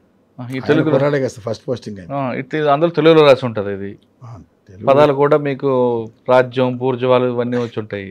అది కాదండి, వాళ్ళు ఏంటంటే సెంట్రల్ జైలు ఎలాగా బ్రేక్ చేయాలి, వచ్చిన తర్వాత బయటికి ఎవరెవరు ఎటు వెళ్ళాలనేది ఒక ప్లాను. మరి మీరు అప్పుడు క్వశ్చన్ చేయొచ్చు కదా, సెంట్రల్ జైలుకి ఎందుకు వెళ్ళారు అని. సెంట్రల్ జైలు బొమ్మ ఉంది కానీ మన రాజమండ్రి జైలు అనుకోం కదండి. అవును, ఓవర్ కాన్ఫిడెన్స్ ఉంటుంది కదా మనకేంటి అనుకుంటాం కదా. వీళ్ళు ఎక్కడి నుంచి వచ్చారు అనుకుంటున్నారు, వారు ఎవరో బొమ్మ వేసి ఇచ్చారనుకున్నా కానీ జైలు బొమ్మ పిక్చర్ కరెక్ట్గా మొత్తం జైలు ఫోటో ఉండదు కదా సార్, చేత్తో వేసిన బొమ్మలు కదా. బ్రేక్ ఎలా చేయాలి, బ్రేక్ అని ప్లాన్ ఉంది. బ్రేక్ అంటే టోటల్గా బ్రేక్ అని కాదండి, మీరు బలానా చోటుకి వస్తారు, బయటకు వచ్చిన తర్వాత ఇది, బయటకు వచ్చిన తర్వాత అనుంది. బయటకంటే ఏంటండి, ఇంట్లోంచి కూడా వచ్చు కదా. సో ఇవన్నీ ఆలోచించుకుని చెప్పిన తర్వాత నేను సార్ వెళ్ళి ఎస్పీ గారు ఎస్పీ గారు సుబ్బారెడ్డి గారు మీకు హైదరాబాద్ కూడా చేశారండి, మంచి పోలీస్ ఆఫీసర్, డివి సుబ్బారెడ్డి అని మంచి పోలీస్ ఆఫీసర్ ఆయన, డైరెక్ట్ డిఎస్పీ ఎస్పీ గారు. ఆయన లైటింగ్ కాల్ కొట్టాం, నేను వస్తున్నానులే చూద్దాలే అని. అప్పటికి అందరినీ సెపరేట్ చేసాం, ఇద్దరు ఒక చోట అంటే ఒకడు కాపలా పెట్టుకుని జాగ్రత్తగా కూర్చొని మాట్లాడుతుంటే నేనే అన్నాను, సార్ ఇది వాళ్ళు ఎడ్యుకేటెడ్లా ఉన్నారు చూస్తుంటేను కొద్దిగా డౌట్ ఉంది, మనం హ్యాండిల్ చేయకుండా మాట్లాడితే బాగుంటుంది, మీకు సబ్జెక్టు మీది కాబట్టి మీరు ఏదో చేస్తే బాగుంటుందండి. ఆయన ఎక్స్పర్ట్ సుబ్బారెడ్డి గారు. అప్పుడు వాళ్ళ సీనియర్ కేశవరెడ్డి గారు ఉండేవాడు, స్టేట్కి నక్సలైట్ ఎస్పీ ఆయన. ఓకే, ఆయన మాట్లాడాడు. నేను చెప్పాను, ఈ అబ్బాయి ఏలూరు అన్నాడు, కరెక్ట్ కాదండి, ఇతను ఏలూరు చెప్పాడు, కరెక్ట్ కాదు, చూస్తుంటే ఎడ్యుకేటెడ్లా ఉన్నారు అన్నాం. సరే కాసేపు ఉన్నాక నెమ్మదిగా నువ్వు మాట్లాడుతుండు, నేను పక్కన ఉంటానులే అని ఆయన పాప ఆయన అన్నాడు. మాట్లాడేసరికి ఒకడు బ్రేక్ అయ్యాడు, వాడిది ఒంగోలు, శివాజీ అని బీటెక్ 4th year చదువుతున్నాడు. రెండో కుర్రాడు ముక్కు సుబ్బారెడ్డి అని నెల్లూరు, వాడు ఎంటెక్ చదువుతున్నాడు వరంగల్.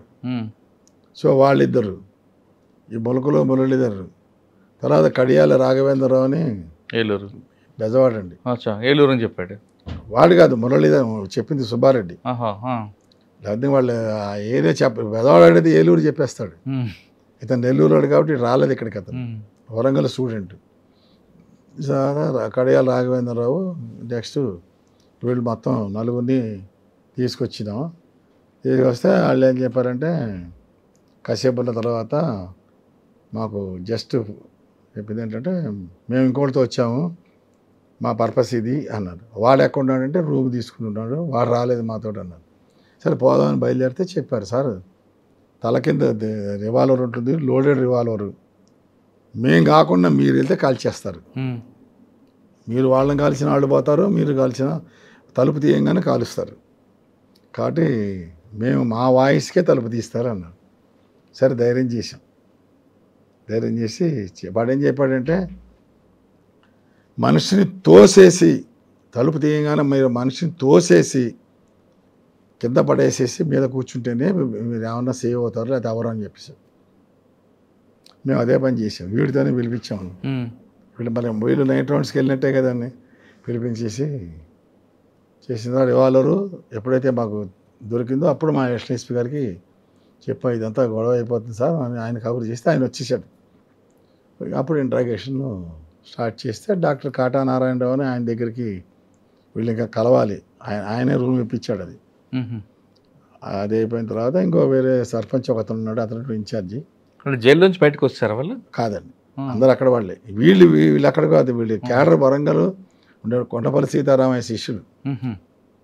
సో వీళ్ళని ఇక్కడికి పంపించారు ఆపరేషన్ ఏంటంటే ఆనే రెయినీ డే వర్షం వచ్చిన రోజున పవర్ కట్ చేస్తే సెంట్రల్ జైలుకి మళ్ళీ రీయూనియన్ కావాలంటే ఎంత టైం పడుతుంది, అంటే వాళ్ళు క్యాలిక్యులేట్ చేస్తే అప్పుడు బొమ్మూరు నుంచి వచ్చేది కరెంటు. సో ఈ సెంట్రల్ జైలు సూపరింటెండెంట్ గారి బిల్డింగ్ వెనకాల ఆ ఏరియా నుంచి వైర్ కట్ చేస్తే డైరెక్ట్ సెంట్రల్ జైల్లో వైర్ పోతుందండి, పవర్ పోతుంది. మళ్ళీ వీళ్ళందరూ వచ్చి బాగు చేసుకుని వైర్లన్నీ వేసేసరికి 3 hours పడుతుంది. Is it sufficient to come out? ఒకటి. రెండోది ఏంటంటే ఊసలు తడిస్తే మెత్తపడతాయి, జైలు ఊసలు, లాకప్ ఊసలు. ఆ టైంలో హ్యాక్సా బ్లేడ్ తోటి కోసేస్తే సౌండ్ లేకుండా తీసేసి ఊసలు ఎంత తడుస్తాయి, లోపల ఉంటాయి కదండి. చెప్తానండి.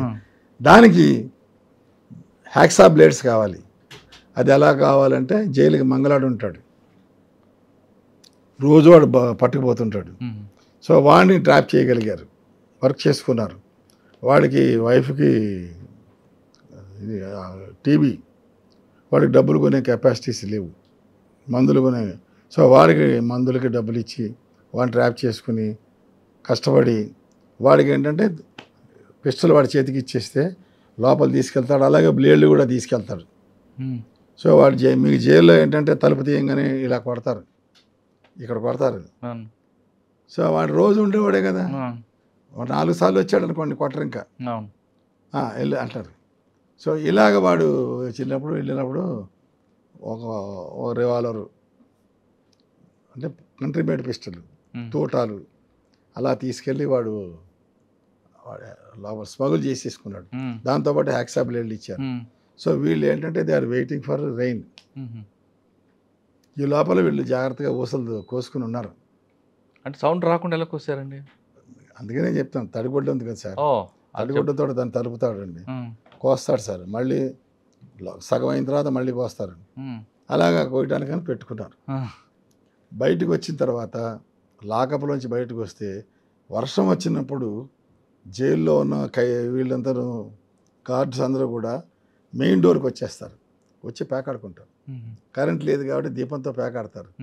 సో వీడు ఇక్కడి నుంచి బయటకు వచ్చి అలా వెళ్ళిపోతే అక్కడ చెట్టు ఉంటుంది, ఆ చెట్టుకి బయట రెడీగా దాని మీద వీళ్ళు బ్యాట్ లైట్ కానీ ఏదైనా ఏదోటి అగ్గిబొల్లు వేసినా సరే వాడు తాడిసిరుతాడు. ఆ తాడు చెట్టు కట్టేసి అక్కడి నుంచి దిగి వెళ్ళిపోతే బయట 2 కార్లు ఉంటాయి, నలుగురు ఒకసారి రాకూడదు, 6 ఒకసారి బయటికి రాకూడదు, 2 బ్యాచ్లు వెళ్ళిపోవాలి. అది సెంట్రల్ జైలు బ్రేక్ కేసు అంటే. ఎక్కడికి వెళ్ళాలి వాళ్ళు? మళ్ళీ ఫారెస్ట్లోకి వెళ్ళిపోవాలి. లోపల ఉన్నారు కదండి, లోపల 6 ఉన్నారు ఇంపార్టెంట్ పీపుల్. 6 ఎవరెవరండి? బెట్రా పోతురాజు అని అక్కడ వాడు, తర్వాత శంకర్ రెడ్డి అతను మన కడపాడు, ఇంకో రెడ్డి ఉన్నాడు అతను అనంతపూరు, తర్వాత ఒక ఆయన రేపల్లె. వాళ్ళు 6 ఇంపార్టెంట్ అండి. ఈ 6 బయటికి తప్పించి నారాయణ రెడ్డి అని అతను నెల్లూరాడు. ఈ 6 బయటకు వచ్చి మళ్ళీ ఫారెస్ట్లోకి వెళ్ళిపోవాలి. అది ఆ బ్రేక్ ఫారెస్ట్ అక్కర్లేదండి, వాళ్ళంతా ఓపెన్ బయట తిరిగేవాళ్ళు కదా. మళ్ళీ వాళ్ళు 3 ప్లేసులకి వెళ్తే బయటికి వెళ్ళిపోతే ఇద్దరును ఎక్కడొక్కడ షెల్టర్ ఉంటుంది, రెడీగా ఉంటుంది. కారు ఉంది కదండి, ఈ కారు కూడా కొన్ని దూరం పోయిన తర్వాత వదిలేయాలి. ఈ 6 కొండపల్లి సీతారామ గారు అనుచరులా? ఈ 4 గుర్రాలు కూడా వాళ్ళే కదండి, మొత్తం 10 మంది కూడా వాళ్ళ ఆయన అనుచరులే. అప్పటికే ఆయన యూజీ. అవును, అప్పటికే యూజీ. ఈ కేసు బ్రేక్ చేసినందుకు మీకు గవర్నమెంట్ ఏముంది? కమెండేషన్ లెటర్ ఇస్తారు ఆ రోజుల్లో, అంతకని ఏమి ఇస్తారండి డీజీ గారి దగ్గర. అంటే అది అదృష్టం ఏంటంటే ఇది కంప్లీట్ చేసిన తర్వాత ఎడిషనల్ ఎస్పీ గారు సుబ్బారెడ్డి గారు ఆయన చేసి పెట్టాడు రికార్డు వర్క్. నేను ఎందుకు చెప్తున్నానంటే ఆ రోజుల్లో ఆఫీసర్స్కి ఇవాళకి తేడా ఏంటంటే ఆయన రీకన్స్ట్రక్షన్ చేయాలయా అన్నాడు, కొలతలు కొలవాలి. మాకైనా కూడా ఇప్పుడు వీళ్ళని పట్టుకోవడానికి కూడా మేము జైలుకి వెళ్ళి సోదా చేద్దామంటే పర్మిషన్ కావాలి, జిల్లా జడ్జి పర్మిషన్ కావాలి, సెంట్రల్ జైలు సూపరింటెండెంట్ మనం కోఆపరేట్ చేయాలి. మేము అన్నాం, సార్ నాకు తెలుసు కాబట్టి మనం డైరెక్ట్గా వెళ్ళిపోతాం, మీరు రాకండి, ఏదైనా తేడా పాడా వచ్చి సస్పెండ్ అయితే మేము పోతాం. అంటే నువ్వు మరి పిల్లాళ్ళ ఉన్నావా, ఇష్టం వచ్చినట్టు చెప్పేస్తున్నావు ఏంటి అన్నాడు. ఏదో చేసేద్దాం సార్ అని లోపలికి వెళ్ళామండి. మేము అన్ని సెల్లు సెర్చ్ చేసాం, మొత్తం సెంట్రల్ జైలు అంతా సెర్చ్ చేసామండి. మార్నింగ్ 11కి వెళ్ళాం, 6 అయిందండి, ఏం దొరకల. మాకు మంగళాన్ని మనం ట్రేస్ చేసాం కాబట్టి వాడు చెప్పిన దాన్ని బట్టి మనం వెళ్ళాలి. ఉమ్, ఎక్కడ దొరకలేదండి. ఉమ్, అప్పుడు వెట్ టాయిలెట్స్ అని ఉమ్, ఇప్పుడు ఉన్నాయి. అప్పుడు పైన కూర్చుంటే కింద పడుతుంది. ఉమ్, ఆ టాయిలెట్సే అప్పుడు ఉమ్, కింద మట్టి ఉంటుంది. ఉమ్, ఇంకా చివరికి మాకు అవి తప్ప ఏం మిగలేదు ఎతకడానికి. ఉమ్, అవి 5 ఎతికాం. 6 టాయిలెట్స్ 5 ఎతికాం, దొరకలా. 6వ దాంట్లో మటుకు ఇసుక కొత్తగా ఉంది. ఉమ్, ఇసుక కొత్తగా ఇసుక ఉందా? కొత్తగా ఉంది.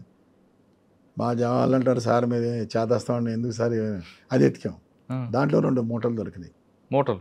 బాగా అంటే జరదరంగా చెయ్యి పెట్టేసుకుని అదంతా తీసి బాగా తవ్వుకుని అన్నీ తవ్వాం కాబట్టి ఇది కూడా తవ్వేస్తే లోపల మాకు మూటలు దొరికినాయి. దాంట్లో 28 తోటాలను 2 తుపాకులు దొరికినాయి. ఓ, ఈ బ్లేడ్స్ దొరికినాయి. వాళ్ళకు వచ్చిన లెటర్స్ దొరికినాయి. సో ఇంకా తీసుకొచ్చేసాం. వీళ్ళు ఎవరిని మనం ముట్టుకోవడానికి వీల్లేదు కదండి. నా కోట్ల. అవి తీసుకొచ్చినప్పుడు కాస్త జైలు సూపరింటెండెంట్ గారిని కాస్త జాగ్రత్తగా మాట్లాడమని చెప్పి మా బాస్ని తీసుకొచ్చి చేసి అన్ని కొలతలు చేసుకుని జాగ్రత్త రెడీ రికార్డ్ తయారు చేసేసుకునే ఉమ్, స్టేజ్కి వచ్చాం. ఉమ్, సో వీళ్ళ కాంటాక్ట్ ఎలాగంటే, జైల్లో ఉన్న వాళ్ళు కాంటాక్ట్ ఎలాగంటే హాస్పిటల్కి వెళ్తారు. ఉమ్, ఈ హాస్పిటల్లో డాక్టరు వాళ్ళకి సరిపోడు, అంటే స్పెషలిస్టులు ఉండరు. ఉమ్, అంతా ఎంబీబీఎస్ వాళ్ళే కదండి. జైల్లో 2 ఉంటారు జైల్లో డాక్టర్లు Hmm. అప్పుడు. ఉమ్, సో వీళ్ళకి ఏంటంటే మాకు చెవు పాడైపోయింది అంటారు, ఉమ్, ఈ ఇంటికి వెళ్ళాలి. వాళ్ళు అనగానే కాస్త గట్టిగా ఉంటారు కదండి. సో ఆటోమేటిక్గా సెంట్రల్ జైలు మన హాస్పిటల్కి వెళ్తాం. హాస్పిటల్లో ఒక బల్ల ఉంటుంది కదండి, పేషెంట్స్ ఉంటారు. ఆ కూర్చుని ఉంటారు వీళ్ళిద్దరు.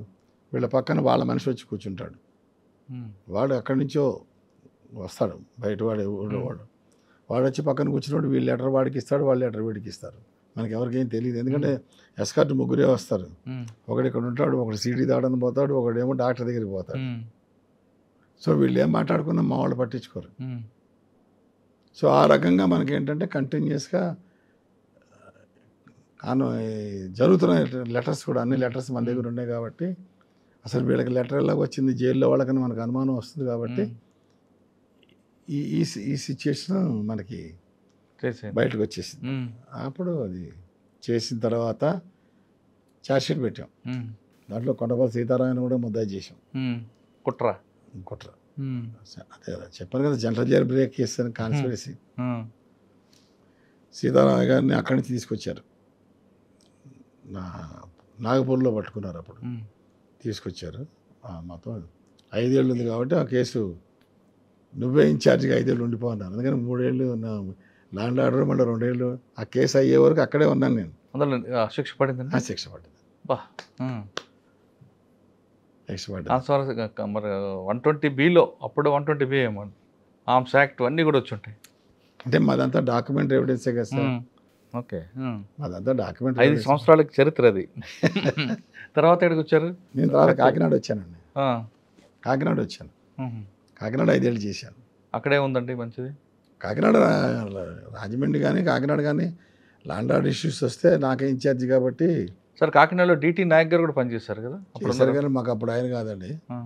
ఫస్ట్ మాకు ఎస్ఎన్ మూర్తి గారు ఉండేవారు. ఆయన వెళ్ళిపోయిన తర్వాత మురళీధర్ రెడ్డి గారు వచ్చారు. ఎస్ఎన్ మూర్తి, కేఎస్ఎన్ మూర్తి గారా? కాదండి, ఎస్ఎన్ మూర్తి గారు. ఎస్ఎన్ మూర్తి గారు ఆయన చచ్చిపోయాడు. సార్ తర్వాత ఏఆర్ మురళీధర్ అని మురళీధర్ రెడ్డి గారు అని ఆయన నెల్లూరాడు. ఆయన 2 చేతులతో రాస్తాడు, 100% ఆనెస్ట్. ఓకే. ఆయన తర్వాత ముందు ఈ మధ్యలో చేశాడు, అనసైన్ రెడ్డి గారు చేశాడు. తర్వాత వేరే ఆయన చేశాడు, ఒక ఆయన. మంచి వాళ్ళు చేశారు. అక్కడ 5 సంవత్సరాలు చేశారా? చేశారు. 5 సంవత్సరాలు బాగా గుర్తుండిపోయిన ఒక కేసు చెప్పండి. చాలా ఉన్నాయి సార్. ప్రాపర్టీ అఫెన్స్లు అయితే 11 సంవత్సరాలు. జిల్లాలో ఏ ఇంపార్టెంట్ కేసు అయినా నేను వచ్చేసేవాడిని, రాజమండ్రి నుంచి కానీ కాకినాడ నుంచి కానీ. ఒక్కటి చెప్పండి పోనీ. ఓల్డ్లోనే 1-2 స్వాటిపురం. అవును. స్వాటిపురం నుంచి దొంగలు తేవాలంటే తేలిక కాదు, తేలేము. కానీ అక్కడి నుంచి 6 తెచ్చాను. చాలా రోజులు. ఎవరు పేర్లు? గజ్జల ప్రసాద్, సుబ్బారావు, యేసురత్నం, వాళ్ళందరూ తీసుకొచ్చాం. మేము రికార్డు మేమే రాస్తాం కాబట్టి గుర్తుంటుంది, లేకపోతే గుర్తుండవు కదా సార్. అప్పట్లో ఎస్ఆర్ఎంటీ వాళ్ళకి, ఎస్ఆర్ఎంటీ గోపాల్ ఆటో వాళ్ళకి వీళ్ళ మధ్యన ఒక విభేదాలు ఉండేవి కాదు సార్. 2 ఒకళ్ళదే. ఒకరే. అది ఇంటర్నల్గా కొన్ని గొడవలు అవడం, అది బయటపడడం, అది ఎక్కడి వరకు వచ్చిందంటే ఇంజనీరింగ్ కాలేజ్, మెడికల్ కాలేజ్ వరకు వచ్చింది అంటారు. వాస్తవం? కరెక్ట్ కాదు. ఎస్ఆర్ఎంటీ అనేది అది ఒరిజినల్గా కాపులు స్టార్ట్ చేసిన organisation, Shri Ramdas motor transport. Ramdas motor transport. తర్వాత చౌదరి గారు ఎంటర్ అయ్యారు అందులోకి. చౌదరి గారు ఎంటర్ అయిన తర్వాత షేర్స్ కొనుక్కోవటం, డైరెక్టర్స్ని మార్చుకోవటం చేయడంతో వాళ్ళకి స్ట్రెంత్ పెరిగింది. సో వీళ్ళని 2 పోస్టులు ఇచ్చేసారు, వీళ్ళు తీసుకున్నారు తప్ప బయట ఇంక రాలేదండి. కానీ గోపాల్ ఆటోమొబైల్కి వీళ్ళకి మధ్య విభేదాల వల్ల ఒకళ్ళవే సార్. కరెక్ట్ కదా చెప్పింది ఎవరో మీకు. గోపాల్ను ఎస్ఆర్ఎంటీని ఒకటేనా? ఎస్ఆర్ఎంటీ ఫ్రెడ్జింగ్స్, తర్వాత పద్మాను, ఇంకోటి 6 ఉన్నాయి మొత్తం అక్కడ. అంత ఒకళ్ళదే, చౌదరి గారిదే. ఆయన చచ్చిపోయారులేండి. అంటే నాకెవరో చిన్నప్పుడు చెప్పుకోవడం ఏంటంటే వాళ్ళ మధ్య విభేదాలు అలా కాలేజీ వరకు వచ్చాయి. లేదండి, ఇంజనీరింగ్ కాలేజీ వాళ్ళకి సంబంధం లేదు సార్. కానీ వాళ్ళిద్దరి మధ్య గొడవలు జరిగేవి ఎక్కువ. ఇంజనీరింగ్ కాలేజీకి మెడికల్ కాలేజీల మధ్యన లేదు సార్. భానుగూడి సెంటర్లో కొట్టుకునేవారట కదా. ఇంజనీరింగ్ కాలేజీకి వాళ్ళే తొందరపడ్డారు సార్. తొందరపడ్డ మేము తీసుకొచ్చేసాం. తీసుకొచ్చి 14 మంది తీసుకొచ్చాం. 3rd డిగ్రీ అయిపోయింది వాళ్ళకి, అందులో ఏం డౌట్ లేదు. అయిపోయిన తర్వాత మా ఎస్పీ గారు ఉన్న వాళ్ళందరూ మంచివాళ్ళు కాబట్టి దెబ్బలు కొట్టేసాం, లాకప్లో పాడేసాం కదండి. పాడేసిన తర్వాత మామూలుగా ప్రిన్సిపాలు వాళ్ళు కూడా వచ్చేస్తారు కదా పోలీస్ స్టేషన్కి. వస్తే సరే, అందులో బ్రిలియంట్ ఫెలోస్ ఉన్నారు, వాళ్ళతో పాటు వచ్చారు కాబట్టి వాళ్ళదని కూడా ఏం లేదు. సరే సెటిల్ చేసేసి పంపించేద్దాం సార్, ఎందుకు వాళ్ళ యొక్క ఫ్యూచర్ పాడు చేయటం, మన కేసులు అరెస్ట్ అంటే సరే అన్నారు. అందరినీ మా ఎస్పీ గారు, కలెక్టర్ గారు కూర్చొని సెటిల్ చేశారు. అచ్చా, అదేవిధంగా ఇక్కడ వంతెన దగ్గర బెస్ట్ అండ్కో వాచ్ షాపు, అటువైపు నుంచి తాళరేవు నుంచి వాళ్ళు వచ్చాడు గొడవ చేయడం, అదేవిధంగా సినిమా స్ట్రీటు, ఈ సినిమా స్ట్రీట్లో కూడా ఎక్కువ అల్లర్లు, ఇవి ఎలా కంట్రోల్ చేశారండి? బ్రిడ్జి దగ్గర నుంచి సినిమాస్ రోడ్డు వరకు కొద్దిగా స్లమ్ ఏరియా అండి. బోట్లు ఉంటాయి కదా ఎక్కువ. బోట్లు అక్కడ ఫిషర్మెన్ అవతల ఉంటారండి. మీరు చెప్పిన బ్రిడ్జికి అవతల గుడి ఉంది, గుడి అవతల అదంతా కూడాను ఫిషర్మెన్ కాలనీ. అది వాళ్ళు డీల్ చేయడం కష్టం అండి. Morning 6 to evening 6 very comfortable to deal. 6 తర్వాత వాళ్ళు తాగితే మటుకు మనం ఏం చేయలేము, చాలా కష్టం అండి. సో అందుకని ఏంటంటే మనకి అక్కడ వాళ్ళకి ఒక అతను ఉండేవాడు, లెప్రసీ ఆయన, అతను డీల్ చేస్తూ ఉండేవాడు. సో వాడు వాళ్ళ ఫ్యామిలీస్ వీళ్ళకి అలాగా రాంగ్ గైడెన్స్ ఇస్తుండేవాడు. సో వాళ్ళ దగ్గరికి వెళ్ళాలంటే ఆలోచిస్తారు. మా పోలీస్ స్టేషన్ అక్కడే, మీరు చెప్పిన జగన్నాథపురం బ్రిడ్జ్ అని చూసారా, దాని పక్కన తెలుసు, ఐడియా ఉంది, దాని పక్కనే 1 town పోలీస్ స్టేషన్, నేను అక్కడే వస్తాయి. సో అందుకని ఏంటంటే వాళ్ళు ఏంటంటే రెయిన్ వచ్చింది అనుకోండి, గోడౌన్ కొట్టేస్తారు. 200-400 బస్తాలు టక్క టక్క టక్క టక్క లారీలో పెట్టేసుకుని బస్తాలు బియ్యం తీసేస్తారు. సో అటువంటి అప్పుడు మనం కాస్త లెక్కలేసుకున్నాం. లెక్కలేసుకుంటే సరే మా వాళ్ళు ఏమంటారు తెలుసుగా మీకు, అందరూ వద్దు వెళ్ళొద్దు సార్, వాళ్ళు బల్లెలు వేస్తారు, అవి వేస్తారు, ఇవి వేస్తారు, సరే ఏదో చేస్తాం పోదాం అని వెళ్ళిపోయి కాలనీ లేపేసామండి. తీసుకొచ్చి స్టేషన్లో పడేసరికి దారికి వచ్చేసారు. తీసుకొచ్చేసరికి మనం లారీలు పెట్టేస్తే ఎవరి కాళ్ళు తెచ్చేసి మొత్తం 200-400 బస్తాలు ఇచ్చేసారు. ఇచ్చేసిన తర్వాత మనం వీళ్ళకి రోజు అటెండెన్స్ పోలీస్ స్టేషన్కి రావటం అన్నీ అలవాటు అయిపోయిన తర్వాత మన పేటలోకి ఏటి మొగ్గలోకి వెళ్ళేవాడు మొగాళ్ళు లేడు అనుకున్నారు. రోజుల నుంచి మన ఇష్టం, మనం పోయి స్కూల్లోకి వెళ్తే అందరు రావాలి అక్కడికి, అక్కడ మీటింగ్ పెట్టుకోవటం చేయటంతో అలా కంట్రోల్ చేసేసామండి. కాలేజీలు కానీ ఏవైనా కానీ సరే కంట్రోల్ అనేది మన చేతిలోనే ఉండేది. మాకు సపోర్ట్ ఉండేది కదా సార్. ఎస్పీ అనేవాడు గో రిజర్వ్ కావాలంటే రిజర్వ్ ఇచ్చేవాళ్ళు, ఏం చేయాలంటే చేసేవాళ్ళు. మనం ఏమైనా తప్పు చేసినా కూడా కలెక్టర్ ఎస్పీ కూర్చుని పోయేవాళ్ళు, కూర్చుని దాని how to manage that issue మళ్ళీ మన మీద రాకుండా ఎలా చేయాలనేది కూడా చేసేవాళ్ళు. సార్ ఇప్పుడు అదేవిధంగా కాకినాడ ఎక్కడికి వచ్చారు మీరు? కాకినాడ అవగానే ప్రమోషన్ వచ్చిందండి, రాజోలు వెళ్ళాను మళ్ళీ సీఏగా. అక్కడి నుంచి మళ్ళీ రాజమండ్రి వచ్చాను. మళ్ళీ రాజమండ్రి టెంపరీ వెళ్ళాను. తర్వాత రాజానగర్, రాజమండ్రి. మాకు ఈ 12 ఏళ్ళు నేను క్రైమ్ కూడా చేసేవాడిని కదా సార్. లాండ్ ఆర్డర్ పేరే కానీ ఏ క్రైమ్ అయినా మా ఎస్పీ గారు రమ్మంటారు, మనం వెళ్ళిపోవటమే, ఇంకా తప్పదు. బ్రహ్మాండమైన కేసులు చేసామండి. ఆ రోజుల్లో 50 లక్షల బంగారం. అంటే మొత్తం కలిపి 50 లక్షలు, ఒక కేసులో 50 లక్షలు. ఒక బ్యాచ్ ఇద్దరు ముగ్గురు చేరి వరుస పెట్టి కొట్టారు అఫెన్సులు. అన్నీ ఎస్పీ గారు బంగ్లా చుట్టూరాని. ఇక్కడ రాజమండ్రిలోనా? కాకినాడ అండి. ఈయన బొలదిరెడ్డి గారే ఎస్పీ. ప్రసాద్ మనం ఏదో ఒకటి చేయాలా, నేనే లాండ్ ఆర్డర్ కదా, క్రైమ్ నాది కాదు అంటే మా డిఎస్పీ గారు సుబ్రహ్మణ్యం గారు అని హైదరాబాద్ ఆయన చెప్పాడు, వీళ్ళందరూ మన ప్రసాద్కి ఇచ్చేద్దాం అని మన ఎస్పీ గారు పిలిచి నువ్వు చేయాలి అంటే చేసాడు. బ్యాచ్ని పట్టుకున్నాం. ఇక్కడ సోట్ ఫర్ మ్యాచ్ అది కూడా కాదండి, లోకల్గా ఒకడును తక్కిన వాళ్ళు ఇద్దరు బయట వాళ్ళు. మొత్తం 25 రోజులు ఉంచుకునే ఉండండి. శ్రీకాకుళం తీసుకొచ్చాం, టెక్కలు తిరిగాను. ఎందుకు? అక్కడ ఉన్నాడు మా ఫ్రెండ్, అడిగి ఇచ్చామన్నారు. ఎక్కడ పడితే అక్కడ తిరిగామండి, అన్నీ అబద్ధాలే. ఓహో, రిసీవర్లు పేర్లు మార్చుకుంటారా? రిసీవర్ కాదండి, మాతో పాటు చేసాడు, వాడి దగ్గర కొంత ఉంది. అక్కడ ఎవడు లేడు. వీటితో చదువుకున్నారు కానీ వాళ్ళకి అసలు సంబంధం లేదు. అలాగే మీ చెప్పండి అని ఆ విధంగా డైవర్షన్ సర్వీస్ కూడా వదిలేస్తామని, అందుకంటే అయితే చిన్న కేసు పెట్టి పంపించేస్తారు. మన ఏముంది, అంత బంగారం ఎవడెత్తాడండి. వాళ్ళ ఫాదరు మెడ్రాస్ ఎల్ఐసిలో ఒక బ్లాక్ కాల్చాడు. సార్ ఆ విధంగా మీకు విసికించాడు కదా, విసికిస్తున్నప్పుడు కోటింగ్ వేస్తారా? బయట ఎక్కడ వేస్తాం సార్, తీసుకొచ్చిన తర్వాత వేసుకుంటాం కానీ అప్పుడు వచ్చిన తర్వాత. కానీ అప్పట్లో ఒక దొంగని ఇంట్రాక్ట్ చేయాలంటే వాడికి మనగా తీసుకురావడానికి మందు బిర్యానీ పెట్టేవారంటారు, వాస్తవం అంటే అప్పట్లో? అంటే మనిషిని బట్టి అండి, మనిషిని బట్టి. ఇప్పుడు మన కానిస్టేబుల్స్ ఉంటారు కదా సార్, నికర పోలీస్కి అంటారు చేశారా, వాళ్ళందరిలో చాలామంది తెలియగల వాళ్ళు ఉన్నారు. సో మేము డివైడ్ అవుతాం, ఒకడు కొట్టేవాడు, ఒకడు మందు రాసేవాడు. ఆడు దొంగరావాడు ఆడితే మాట్లాడుకుని దెబ్బలు తింటాం. అసలు మనం ఏంటో మనం కూర్చుందాం మాట్లాడుకుందాం అని ఈడు సాధిస్తాడు. వీడు కాస్త మెత్తబడ్డాడు అనుకోండి, సార్ మీరు వచ్చి మాట్లాడండి సార్ సరిపోతుంది అంటారు. సో మనకి మొత్తం పిక్చర్ ఇచ్చేస్తారు కదా, ఇది వీడిని ఎలా మాట్లాడాలని చెప్పేసి లెక్కలేస్తాం. మాకు అలవాటు పడిపోతాం కదండి ఇంకా తర్వాత. సో కొంతమందిని కొట్టకుండానే చెప్పేస్తారు, ఎందుకంటే సెంట్రల్ జైల్లో వీళ్ళు వెళ్తారు కదా, వాళ్ళు చెప్తారు, మరి 3 టౌన్కి వెళ్ళకండి రా, పడితే బాధేస్తున్నారు వాళ్ళు, కాబట్టి మీకు గౌబడ్డే బ్రేక్ అయిపోండి చెప్పండి అని చెప్పేస్తారు. సో మాకు అది ప్లస్ వార్త వచ్చేస్తుంది. ఎందుకంటే ఆ రోజుల్లో జైలు వార్డెన్స్ కూడా అరెస్ట్ చేసాం. సో వాళ్ళు కూడా జాగ్రత్తగా ఉంటారు, లోపల చెప్తారు, ఒరే 3 టౌన్కి వెళ్ళకండి అని చెప్పేసేవాడు.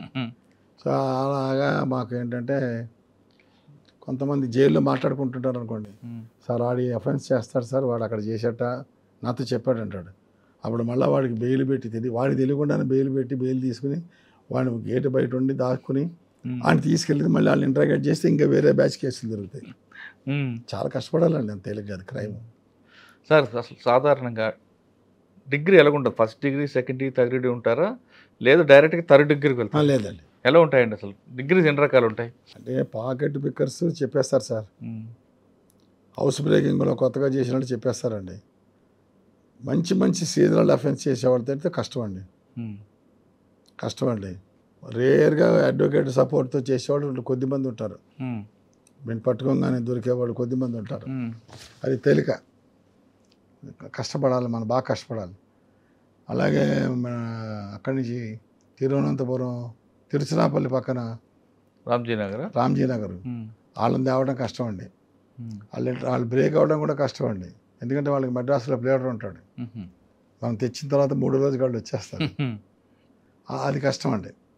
సార్ డిగ్రీ, థర్డ్ డిగ్రీ ఎలా చేస్తారండి? ముందు రాగానే కూర్చోపెట్టి బూతులు మాట్లాడి చేస్తారా? అంతే ఉండదండి, అసలు ముందు మేము మాట్లాడాం, సబ్ ఇన్స్పెక్టర్ మాట్లాడు ముందు, అప్పుడు మరి వాళ్ళే కదా హెల్మ్ ఆఫ్ అఫైర్స్, మా వాళ్ళు మాట్లాడతారు.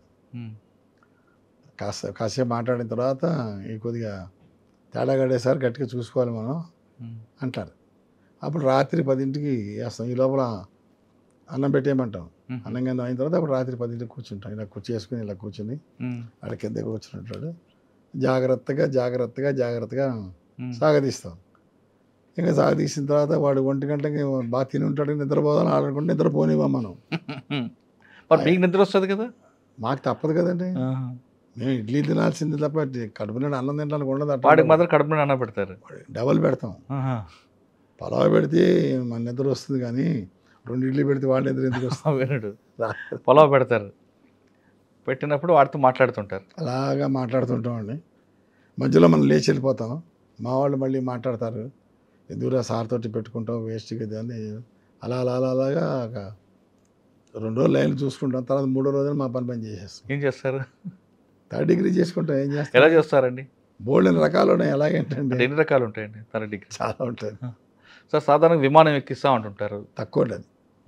దాంట్లో రిస్క్ ఉంటుంది. ఎందుకంటే వాళ్ళలో పేషెంట్స్ ఉంటారనుకోండి, కొలాప్స్ అవుతారు. అంత దాకా రాలేదు సార్. విమానం అనేది రేరెస్ట్ ఆఫ్ ది రేర్. నాకు తెలిసి విమానం రాకెట్ రెండు ఒకటేమో. కర్ర పైన పెట్టేసి కట్టేసి చేయటం, ఈ కట్ట వెనకాల పెట్టి చేయటం ఉంటే అవన్నీ అంత దాకా అక్కర్లేదు సార్. అసలు ఏదో ఇంట్రాగేషన్ ఓపిక లేని వాళ్ళు ఆ పని చేసుకోలేము, కానీ మాకైతే వస్తున్నారు పెద్ద పెద్దవాళ్ళే లొంగిపోయినప్పుడు ఈ వీళ్ళు ఎంత. సార్ ఒక్కొక్కసారి జరిగినప్పుడు ఇంట్రాగేషన్లో వాళ్ళకి ఏమైనా ఇబ్బంది అయింది అనుకోండి, వెంటనే ట్రీట్మెంట్ ఇప్పిస్తారా? మరి మా దగ్గర ఎవరో తెలిసిన డాక్టర్ గారు బతిలాడుకోవాలి కదండి. కష్టం కదండి, లేకపోతే చేసుకోవాలి కదండి. సార్ ఇలాంటి జరిగింట్లో ఇక్కడ మీకు చేదు అనుభవం ఉందా? చేదంటే కష్టపడి లేతులా రకరకాలు ఉంటాయి సార్. సరే, క్రైమ్లో అయిపోయింది కదా సార్, నెక్స్ట్ ఎక్కడికి వచ్చారు? రాజమండ్రి నుంచి అలా రాజమండ్రి నుంచి కాకినాడ తర్వాత కాకినాడ తర్వాత ప్రమోషన్ వచ్చింది నాకు, డిఎస్పీ. ఓకే, సిఐ తర్వాత మళ్ళీ రాజమండ్రి వచ్చారు కదా? రాజమండ్రి వచ్చి తాడేపల్లిగూడ వెళ్ళిపోయాను. తాడేపల్లిగూడ నుంచి గుడివాడ వెళ్ళాను. ఎక్కడైనా ప్రాబ్లమ్స్ ఉంటాయి కదా సార్. మరి తాడేపల్లిగూడ బై ఎలక్షన్ వచ్చింది.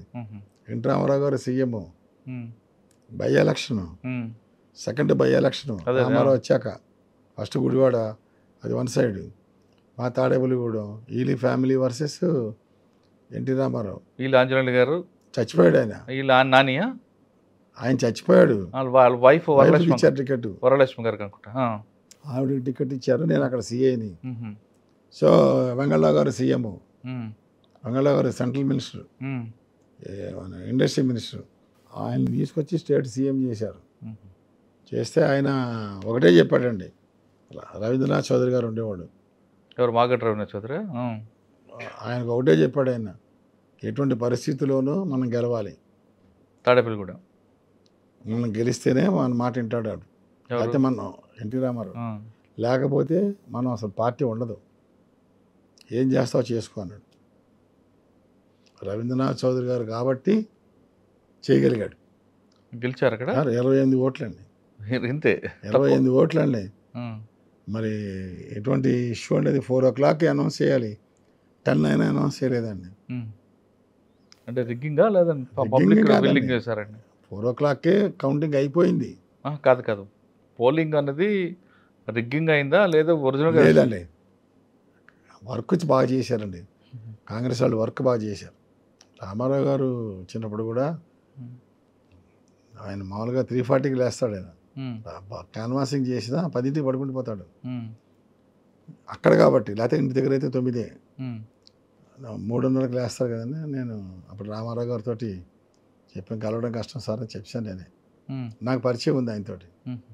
దాంతో ఆయన కూడా కష్టపడ్డాడు. కానండి కాంగ్రెస్ ఏంటంటే అల్లూరి సుభాష్ చంద్రబోసు, రామకృష్ణరాజు, ఇలాగ అందరూ ఎక్స్ మినిస్టర్స్, ఎక్స్ ఎంపీలు కౌంటింగ్ ఏజెంట్లండి, లోపల బూత్ ఏజెంట్లండి.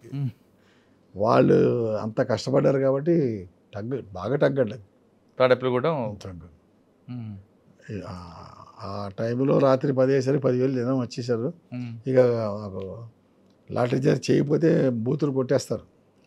కౌంటింగ్ అయిపోయిన తర్వాత అనౌన్స్ చేయలేదు కాబట్టి డబ్బాలు కొట్టేద్దామని వచ్చేసారు. బాగా పోజ్ చేసుకొచ్చారు. సరే మేము లాటరీ చార్జ్ బాగానే చేసాం. ఎటువంటి ఊరు ప్రశాంతంగా ఊరు ఆపేసాం. మొత్తం కర్ఫ్యూ లాగా చేసుకున్నప్పుడు 11ంటికి అనౌన్స్ చేయించాం. దీని ఇంపాక్ట్ నెక్స్ట్ డే కూడా ఉందా? ఇంకా మాకేముంటుందండి, అందులో ఒకసారి రాత్రి కొట్టిన తర్వాత తెల్లవాళ్ళు తిరుగుతాం, పొద్దున మళ్ళీ కొత్త బ్యాచ్ పెట్టి తిప్పేస్తాం కదా, సందులు గొంతులు. అసలు ప్యాంట్ వేసుకునేవాడు ఉండడు. ఇంకా మళ్ళా లేదా తాడేపల్లి కూడా చాలా బ్యాడ్ ప్లేస్ అండి. లారీలు 600 లారీలు ఉంటాయండి అక్కడ. వాళ్ళు దిగుతారు రంగంలో కష్టం. అందుకని మన అఫెన్స్ అయిపోతే డిఫెన్సింగ్ ఉంటుంది వాళ్ళకి. అవునా? తప్పదండి. మన ఎఫెన్స్ లేట్ అయితే డిఫెన్స్లో పడతాం. లేకపోతే కష్టం కదా అది. తాడేపల్లి కూడా కష్టం ఉండి కొడతారు. తాడేపల్లిగూడ తర్వాత నెక్స్ట్ గుడివాడ. గుడివాడ అండి. అక్కడే ఉంది మీకు అనుభవం. రంగా వంగవరంగా రంగా పోయాడు కదండి మరి అక్కడే ఉన్నాను నేను. చనిపోయినప్పుడు అక్కడే ఉన్నారా? ఆ, గుడివాడ గుడివాడ. మొత్తం రగిలిపోయి ఉంటుంది కదండి గుడివాడ. మనకి ప్రాబ్లం ఏంటంటే స్టాఫ్ సెలవులో ఉన్నారు. అది డిసెంబరు 25 ఇన్సిడెంట్ 25. అప్పటికి సంవత్సరం చివరిలో కాబట్టి సెలవులు వాడేస్తారు అందరూ. సో నాకు ఎక్కువ లేరు. నా దగ్గర 10 మంది 12 మంది ఉన్నారు అంతే. అప్పుడు సబ్ జైలు నుంచి 10 మంది తెచ్చుకుని అన్ని ఏరియాలో తిరిగి కష్టపడితే మాకు ఇష్యూ లేదు ముందు. అప్పుడు రావి శోభనాద్రి ఎమ్మెల్యే, వాళ్ళకి బట్టలు కొట్టుందండి. సో వీళ్ళు బెదవాళ్ళు అయిపోయిన తర్వాత ఆ ఇష్యూ ఇక్కడ తేవాలని చెప్పేసి డిసైడ్ అయిపోయారు. సో కమ్మాస్ హౌస్ అటాక్ చేయడం మొదలుపెట్టారు. సో మనం ఎక్కడ పడితే అక్కడ లాఠీ చార్జ్ మనం చేస్తుంటే వాళ్ళు ఏంటంటే మన గురించి వదిలేస్తున్నారు. అరే సార్ వచ్చాడు పదండ్రని వెళ్ళిపోయేవాళ్ళు. ఎందుకంటే అప్పుడు లాఠీ చార్జీలు గుడి వాళ్ళు అలవాటు లేవు. నా టైంలో అప్పటికే 2 అయిపోయినాయి.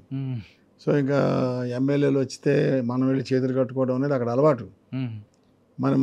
నేను అక్కడి నుంచి వచ్చాను, నాకేం ఇంట్రెస్ట్ లేవు. సో మనం వెళ్ళటం క్వశ్చన్ లేదు. సో ఎమ్మెల్యే గారు అయినా కానీ సీతాదేవి ఉండేది, ఎన్నేని సీతాదేవి. ఆవిడ అక్కడ కైకులూరు ఒక 3 ఉండేవాళ్ళు ఎమ్మెల్యేలు, మాకు 4. సో దాంతో కావూరు సాంబశివరావు గారు ఎంపీ. సో వాళ్ళు చెప్పినట్టు వినే అలవాటు అక్కడ. మాకేమి ఇంట్రెస్ట్ లేవు, తెలీదు. మనుషులు తెలుసు కానీ పిచ్చాశాలు ఏం కుదరవు. మా పని మేము చేసుకున్నాం. సో ఆ రోజున కాస్త ఇష్యూ అయింది. అంటే శోభనాథుడి గారు బంగారం కొట్టు, బట్టల కొట్టు కొట్టేద్దామని చూశారు. మేము కొట్టేసిన తర్వాత వాళ్ళ అబ్బాయి వాళ్ళు వచ్చి చాలా లోపల డాక్యుమెంట్లు డబ్బులు అంతా ఉన్నాయంటే సరే మొత్తానికి రాత్రి 1 గంటకి తీసేసి ఇచ్చేసాను. పట్టుబొండని ఇచ్చాను. కానీ పొద్దున వాళ్ళు అటాక్ వచ్చినప్పుడు కొట్టాం. సో అలాగ కంటిన్యూస్గా ఏ షాపు ఇంటికి వెళ్ళి ఆయన ఇంటికి కూడా వెళ్ళారు. ఇంట్లో కారు కూడా తగలబెట్టారు. అక్కడ లాఠీ చార్జ్ చేసుకున్నా కంటిన్యూస్గా కొడుతూనే ఉన్నాం. మాకు నిద్ర లేదండి ఇప్పుడు, పొద్దున్న నుంచి అదే పని ఇంకా పని. నెక్స్ట్ డే ఇది. తర్వాత ఫైర్ ఇంజన్ కాల్చారు. అప్పుడు ఇంకా మనకి ఆల్టర్నేటివ్ లేదు. ఎందుకంటే నెక్స్ట్ వాళ్ళు మేజర్ అటాక్ వెళ్తున్నారు. ఇక్కడికి అప్పటికి మా డిఎస్పీ గారి ఇల్లు అయిపోయింది. చెప్పండి డిఎస్పీ గారికి, మీరు రాకుండా ఉంటే మాకు పనులు అయిపోతాయి, మీరు వస్తే మాకు అవ్వదు. కింద క్యాస్ట్ ఫ్యాక్టరీ. సో ఇష్యూ ఉంది. దాని మీదట మేము ఫైర్ ఓపెన్ చేసాం. ఒక కుర్రాడు చేసిపోయాడు, దంచేసాం. మాకు ఫోర్స్ కూడా ఎక్స్ట్రా వచ్చింది. మా వాళ్ళే కాకుండా బయట నుంచి వచ్చింది. సెంట్రల్ గవర్నమెంట్ ఫోర్స్ ఇచ్చింది కదండి. సో వాళ్ళు వచ్చిన వాళ్ళు ఫస్ట్ బ్యాచ్ నాకు ఇచ్చారు. ఊరంతా కంప్లీట్గా కర్ఫ్యూ చేసేసాం. చేసిన తర్వాత వాళ్ళకి ఏంటంటే ఒక కమ్యూనిటీ వాళ్ళే చేశారని వాళ్ళు అంటారు, కాదని నేను అంటాను. అంతకంటే ఏం లేదు జరిగింది. తర్వాత మొత్తం ప్రాపర్టీ రికవర్ చేసాం. ఒక షాపులోనే 14 లక్షల రూపాయల వస్తువులు పోయినాయండి. అవన్నీ కాపీలు కవర్లో కట్టేసి కాలువలో వేసారు. అక్కడక్కడ అవన్నీ తీసుకున్నాం, రికవర్ చేసేసామండి. బంగారం బాగా రికవర్ చేసాం. చీరలు కూడా ఒక 10,000 చీరలు రికవర్ చేసాం. సార్ గుడివాడ తర్వాత ఎక్కడికి వచ్చారు? గుడివాడ అవగా నేను దీనికి వెళ్ళానండి, సివిల్ సప్లైస్కి వెళ్ళాను. ఎక్కడ? విజయవాడ? ఏదండి సివిల్ సప్లైస్ ఎక్కడ?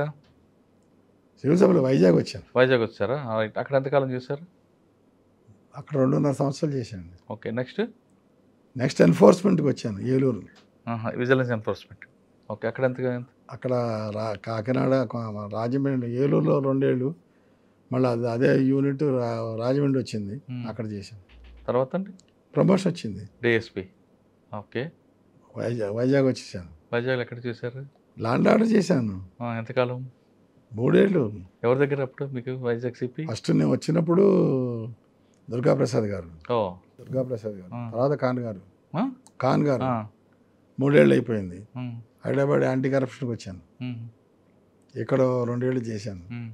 మళ్ళీ అక్కడ ట్రాఫిక్కి వెళ్ళాను. ఎక్కడ?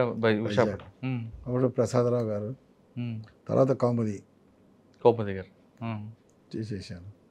తర్వాత ప్రమోషన్ వచ్చింది, అడిషనల్ ఎస్పీగా ట్రాన్స్కోకి వెళ్ళాను. అక్కడ రిటైర్మెంట్.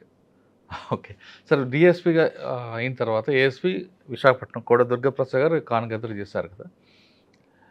వీళ్ళిద్దరూ అంటే అందరూ మంచి ఆఫీసర్, ఒక్కొక్కరు పర్సెప్షన్ ఒక్కొక్కలాగా ఉంటుంది. మీ ఇద్దరిలో ఎవరు బాగా మీకు సూట్ అయిందండి? సూట్ అవడం నాకు ఇద్దరు సూట్ అయ్యారండి.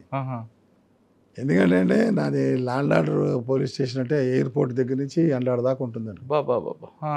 ఇప్పుడంటే దాంట్లో ముగ్గురు డిఎస్పీ అంతా వచ్చారు, కానీ నా ఒక్కనే గాజువాక అగనంపూడి దగ్గర నుండి మీరే? అగనంపూడి కాదు సార్, అగనంపూడి దగ్గర నుంచి గాజువాక దాకా ఒకళ్ళు, గాజువాక యువతల నుంచి ఎండాడ వరకు, ఎండాడ అవతల దాకా కూడా మధ్యలో కొంతకాలం భీములు కూడా వచ్చింది. అది ఒకటే. వీళ్ళిద్దరితో పనిచేసినప్పుడు అనుభవాలు ఏంటి? అంటే దుర్గాప్రసాద్ గారు సాఫ్ట్ అండి, బట్ ప్రాబ్లం వ్యూ చేయటం బాగా చేస్తారు ఆయన. ఇద్దరిది ఒకటే, ఆల్మోస్ట్ బ్యాచ్మేట్లు వాళ్ళిద్దరు బ్యాచ్మేట్లు. సో దుర్గాప్రసాద్ గారు ఏంటంటే అన్నీ చూస్తారు, వెల్ఫేర్ చూస్తారు, ఆర్గనైజేషన్ డెవలప్మెంట్ చూస్తారు, అన్నీ చేసేవాడు ఆయన. ఖాన్ గారు సబ్జెక్ట్ ఎక్కువ, అప్పటికి ఆయన చాలాసార్లు ల్యాండ్ ఆర్డర్ చేస్తున్నాడు కాబట్టి ఆయనకి సబ్జెక్ట్ ఎక్కువ. అందుకని ఏంటంటే మన ఏ ప్రాబ్లంకి ఎవరైనా సూట్ అవుతారు కాబట్టి అన్నీ మన మీద పెట్టేసి ఆయన చాలా హ్యాపీగా కూర్చునేవాడు. సార్ ఖాన్ గారి టైంలో ఎక్కువగా స్టూడెంట్స్ అని, యూనివర్సిటీ స్టూడెంట్స్ అని వాళ్ళతో క్రికెట్ ఆడడం? అవునండి, అదంతా ఇప్పుడు దుర్గాప్రసాద్ గారి టైంలో మేము సెటిల్ చేసి ఇచ్చేసాం కాబట్టి ఆయన క్రికెట్ ఆడుకోగలిగాడు. అవునా? మరి యూనివర్సిటీలోనే 3 లాఠీ ఛార్జీలు, అప్పటికి 10 ఏళ్ళు అయింది లాఠీ ఛార్జ్ అయ్యి. నా టైంలో 3 అయినాయి. 3తోటి సెటిల్ అయిపోయింది యూనివర్సిటీ. ఇంకా ఎవరు మాట్లాడారు? దుర్గాప్రసాద్ గారి టైంలో సెటిల్ చేస్తే ఖాన్ గారు క్రికెట్ ఆడుకున్నారా? అంతే. కానీ బాగా ఎక్కువగా యూత్ను ఎంకరేజ్ చేశారు కదండి. యూత్ అంతా కూడా దుర్గాప్రసాద్ గారి టైం అండి. ఎందుకంటే ఇది ఉంది కదండి, కమమరేషన్ డే వస్తుంది అక్టోబర్ 21. సో మనం 14 నుంచి కూడా మొదలు పెడతాం. ఆ తర్వాత మళ్ళీ వారం ఉంటుంది. సో డైలీ 3 స్కూల్స్కి వచ్చేవాడు ఈయన దుర్గాప్రసాద్ గారు. పిల్లలతో మాట్లాడాలి. సాయంత్రం ఒక ఇంటర్మీడియట్ కాలేజ్, అలాగే మొత్తం కవర్ చేసాం మేము, చేయింది ఏమీ లేదు. సో పిల్లలతోటి బాగా పాపులర్ అయ్యాడు. అలాగే స్పోర్ట్స్ యాక్టివిటీస్ ఎక్కువ ఆయనకి. ఆయనకి అడ్వాంటేజ్ ఏంటంటే చేద్దాం ప్రసాద్ అన్నాడు, నాకు సబ్జెక్ట్ ఉంది కాబట్టి మొత్తం అన్ని గేములకి ఈవెంట్లన్నీ మేనేజ్ చేసేవాడు. ఒలింపియాడ్ కూడా చేశాడు ఆయన అక్కడే. సార్ కౌముది గారితో మీ అనుబంధం? నాకు తక్కువ 6 నెలలు. సరే వీళ్ళిద్దరి దగ్గర చేశారు కదా, బాగా గుర్తున్న కేసులు చెప్పండి. చెరొకల దగ్గర, ప్రసాద్ గారి దగ్గర, ఖాన్ గారి దగ్గర. బ్రహ్మాండమైన కేసులు నేను 1, 2 కాదు అక్కడ. మాకు అడ్వాంటేజ్ ఉంది కదండి, రకరకాల కేసులు చేశాం కదండి, చాలా ఉన్నాయి కాబట్టి. చాలా ఉన్నాయి. ఓకే. తర్వాత విజిలెన్స్ ఎన్ఫోర్స్మెంట్ తెలుగు చేశారు కదా, తెలుగు కేసు మాదే. ఏది మన నకిలీ స్టాంపులు మీ దగ్గర ఇక్కడ కదండి, హైదరాబాద్లో అయింది కదా. ఇండియాలో మొత్తం అన్ని కేసుల్లో తెలుగుని ముద్దాకే పెట్టింది మేమే. ఫస్ట్ విశాఖపట్నం కాదు, అన్ని కేసులు జరగాలి. అప్పుడు బాంబే అయినాయి, కర్ణాటక అయినాయి, ఎక్కడ పెట్టలేదు, మేమే పెట్టాం. 4th టౌన్ కేసు ఇది. ఏదండి? 4th town case. రంగరాజు గారిని ఎస్ఐ ఉండేవాడు. మేము 6,50,00,000 రూపాయల స్టాంపులు తీసి ఇచ్చేసామండి. చేసే మాదొక్క దాంట్లోనే కన్విక్షన్ అయింది. అది 3 ఏళ్ళ దాంట్లో 2 ఏళ్ళు పడ్డాం కదండి. మళ్ళా హైదరాబాద్ నుంచి నేను వెళ్ళిన తర్వాత కూడా కంటిన్యూ చేయవలసి వచ్చింది, చేసామండి. సార్ ఇప్పుడు కన్వెన్షన్ రావాలంటే ఏం చేయాలంటారు? మీ సర్వీస్లో చాలా కన్వెన్షన్ కనిపిస్తుంది కాబట్టి. ఇంపార్టెంట్ కేసులు అండి, అంతేగా. ఏంటండి ఇంపార్టెంట్ కేసులు అండి. అందులో మీరు 120Bలో కూడా కాన్స్పరెన్సీలో కూడా కన్వెన్షన్ తీసుకొచ్చారు కదా, అది ఇంపార్టెంట్. ఎవిడెన్స్ ఉండడం వేరు, కానీ దాన్ని మోటివేట్ మనం తీసుకురావడం కన్వెన్షన్ అంది కొంచెం గ్రేట్ కేసు కదా ఉంటాయి. ఇప్పుడు పార్వతీపురం కుట్ర కేసు, రామ్నగర్ కుట్ర కేసు లాగా రాజమండ్రి జైలు కుట్ర కేసు కూడా ఉంది కదా, రికార్డ్ కేస్ స్టడీ కదండి. అంటే కన్వెన్షన్ రావాలని ఏం చేయాలండి? ప్రాపర్గా ఎలాగ వెళ్ళాలి, స్టెప్ బై స్టెప్? అంటే సార్ దాంట్లో 3 రకాలండి. ఒకటి స్పెషలైజ్డ్ యూనిట్ వాళ్ళు మనతో కాంటాక్ట్లో ఉండాలి. అంటే అప్పుడు కేశవరెడ్డి గారు ఉండేవారు, సుబ్బారెడ్డి గారు మాకు ఉండేవారు. సుబ్బారెడ్డి గారు మళ్ళా హైదరాబాద్ ఇంటెలిజెన్స్కి వచ్చినా కూడా నేనే ఇన్ఛార్జి. ఇక్కడి నుంచి నాతో రెగ్యులర్గా మాట్లాడుతుండేవాడు ఆయన. ఇలా చేసుకుందాం వాళ్ళు కోర్టుకు వచ్చినప్పుడు ఎవరెవరితో మాట్లాడుతున్నారు, కోర్టుకు వచ్చినప్పుడు ఎవరెవరితో మాట్లాడుతున్నారు, ప్రతి వాయిదాకి మనం రిప్లై ఇచ్చుకోవాలి ఆయనకి, ప్రతి వాయిదాకి. ఇప్పుడు సపోజ్ కొండపల్లి సీతారామయ్య కోర్టుకు వచ్చాడండి, అతనికి అల్సర్ ఉండేది, నేనేం తినలేనండి, నాకు కుదరదు, మజ్జిగన్నం కావాలనేవాడు. మరి వాడికి మజ్జిగన్నం మనం కోర్టుకు వచ్చినప్పుడు పెట్టాలా పెట్టకూడదా? పెడితే ఏం అట్రిబ్యూట్ చేస్తారు, పెట్టకపోతే వాడు సరిగ్గా మనతో, వాడు పక్కన వాళ్ళతో మనతో బాగా మాట్లాడుతున్నాం అంటే ఆయన ధైర్యంగా చెప్పేవాడు. నీ ఆఫీసులు తీసుకొచ్చి కోర్టు ఎదురుకుండానే మాకు రాజమండ్రిలో రోడ్డు అవుతారే కోర్టు, ఆఫీసులో తీసుకొచ్చి పెట్టేసి మంచిగానే కదా అనేవాడు, పెట్టేవాళ్ళు అండి. అలాగా అంత దమ్ము ఉన్నవాళ్ళు కావాలి కదండి. మనం ఆ కేసు 5 ఏళ్ళు చేయగలిగామంటే వాళ్ళు ఇచ్చిన వెనకాల సపోర్టు మనకంత బ్రెయిన్ వర్క్ చేయడానికి బాగా పనిచేస్తుంది. ఒకటి. రెండోది అటువంటి చాలా ఉన్నాయి సార్. మీరు 3 రకాలు చెప్పారు. ఒక రకం ఆఫీసర్ సపోర్ట్, రెండోది కంటిన్యూ చేయడానికండి కోర్టు సపోర్ట్ కావాలి సార్. కోర్టుకి వెళ్ళాలి మనం, వాయిదాలకి కోర్టుకి వెళ్తే వాళ్ళ ప్లేడరు కాస్త కొంగుతాడు, వాడు కొంగుతాడు. 2 అది ఇంపార్టెంట్ అండి. 3 మన కానిస్టేబుల్తో రెగ్యులర్గా మనం మాట్లాడుకోవాలి. కోర్టుకి వెళ్ళిన వాడికి మనకంటే ఎక్కువ సబ్జెక్ట్ వస్తుంది. ఎందుకంటే వాడు కేసు పొద్దున్నే సాయం దాకా ఏ 4 కేసు వచ్చినా ఇలా వాళ్ళ ముద్దాయిని కూర్చోబెట్టేస్తాం అక్కడ. వాడు ఎవరితో మాట్లాడుతున్నాడు, ఏం మాట్లాడుతున్నాడు, వీడితో ఏం మాట్లాడాడు, వీడికి ఏమి చేశారు, అవన్నీ అవసరం అండి.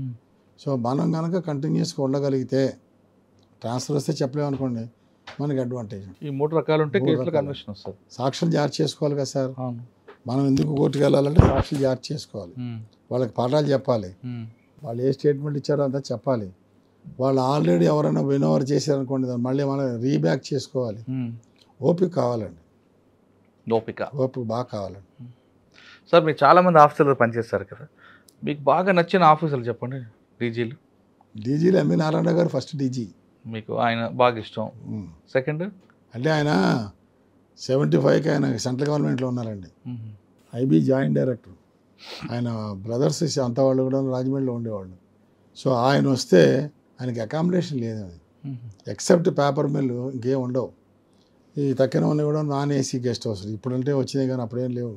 ఫారెస్ట్ గెస్ట్ హౌస్ కానీ మున్సిపల్ గెస్ట్ హౌస్ కానీ పెట్టాలి. ఆ రోజుల్లో ఆఫీసర్లు ఎక్కడా బయట పోయించారండి, నో హోటల్ బిజినెస్. వీళ్ళు వెళ్ళటం అనేది కోసం లేదు, క్యారేజ్ తెచ్చుకోవడం లేదు, మనం ఎవరో ఒకళ్ళ ఇంట్లో నుంచే తీసుకెళ్ళి ఇవ్వాలి. వాళ్ళు ఒక్కలే జాగ్రత్తగా రెస్పెక్టఫుల్గా ఉండేవాళ్ళు. నారాయణ గారు అంటే ఆయన అన్నింటిలో నిష్ణాతుడు. సో తర్వాత ఆయన వెంగళరావు గారి టైంలో మనకి హోమ్ సెక్రటరీగా వచ్చారు, చేసిన తర్వాత డీజీగా వచ్చారు. ఆయన పోస్టే డీజీ ఫస్ట్ స్టార్ట్ అయింది ఆంధ్రాలో. ఆయన మంచి మంచి ఆఫీసర్ల దగ్గర చేశారండి. వెంకట్రావు గారని ఇక్కడ ఐజీ చేశారు, అడ్మిన్. మరి మీకు ఐడియా ఉందో లేదో, ఏ వెంకట్రావు గారు బ్యూటిఫుల్ పోలీస్ ఆఫీసర్. ఏ వెంకట్రావు గారు వైట్గా ఉంటారు ఆయన కదా, వాళ్ళ ఆవిడ కూడా డాక్టరు. నేను కర్నూలులో చదువుకున్నప్పుడు ఆయన ప్రొబేషనరీగా వచ్చాడు. అక్కడ ఇంటర్వ్యూ కూడా ఉంది, ఆయన ఇంటర్వ్యూ కూడా సీరియస్లో ఉందండి. అసలు ఓల్డ్ సిటీలో చేశారు ఆయనే కదా, సౌత్ చేశాడు, ఓల్డ్ సిటీ సౌత్ అవును చేశాడు ఆయన. ఆయనకు వచ్చినంత నాలెడ్జి, ఆయన రాసినంత ఇంగ్లీషు ఎవరు రాయలేరండి. ఓకే. సెకండ్. 2. మూడోది ఆ రోజుల్లో అందరూ అటువంటి వాళ్ళేనండి. దొరగారు మా సైడ్ చేయలేదు కదా, మరి ఆయన అక్కడ వాడు కాబట్టి ఆయన చేయలేదు. ఆయనంతా ఎక్సలెంట్ ప్లానింగ్ అండి, స్టేట్ మొత్తానికి వచ్చే ప్లానింగ్ చేస్తారు ఆయన. సిఐడిలో ఉన్నారనుకోండి, వారెంట్లన్నీ ఎగ్జిక్యూట్ అయిపోవాలి, డెకాయిటీ కేసులు వాళ్ళంతా అయిపోవాలి, టక టక టక టక టక ఒక 1 year వచ్చేసరికి పెద్ద రిఫార్మ్ తీసుకొచ్చినట్టు తీసుకొస్తారు. మరి కేకలేరండి, కంటి చూపుతోనే చెప్తారు. వాడు చెప్పింది ఎంతవరకు నిజం, దానికి మళ్ళీ ఏంటి మనం ఏం చెప్పాలనేది చేస్తారండి. సో ఆయన దగ్గర డ్రామాలు కట్టవండి, డ్రామాలు కుదరవు సార్, డ్రామాలు కుదరవండి. అంటే వాళ్ళందరూ కంప్లీట్ పోలీస్ ఆఫీసర్స్ అండి. అది బార్న్ పోలీస్ అన్నారు కదా మీరు. ఎందుకంటే సార్ ఎవరైనా ఉద్యోగం చేసేటప్పుడు ఇంటెలిజెన్స్ చేయాలండి, ఆయన చేశాడండి. ఎన్టీ రామారావు టైంలో ఆయన ఇంటెలిజెన్స్ డిఐజీ 2 సార్లు చేశాడు ఆయన. కాబట్టి ఇంటెలిజెన్స్ చేయాలండి, యాంటీ కరప్షన్ చేయాలండి, తర్వాత విజిలెన్స్ ఎన్ఫోర్స్మెంట్ చేయాలండి. చేస్తే ఏంటంటే మనకి ఫస్ట్ పాయింట్ వచ్చేది ఏంటంటే నోరు జారటం ఉండదండి, మారిపోతాడు మనిషి. ఎదుటివాడిని స్కాన్ చేయగలడు, అంత తేలిక కాదండి.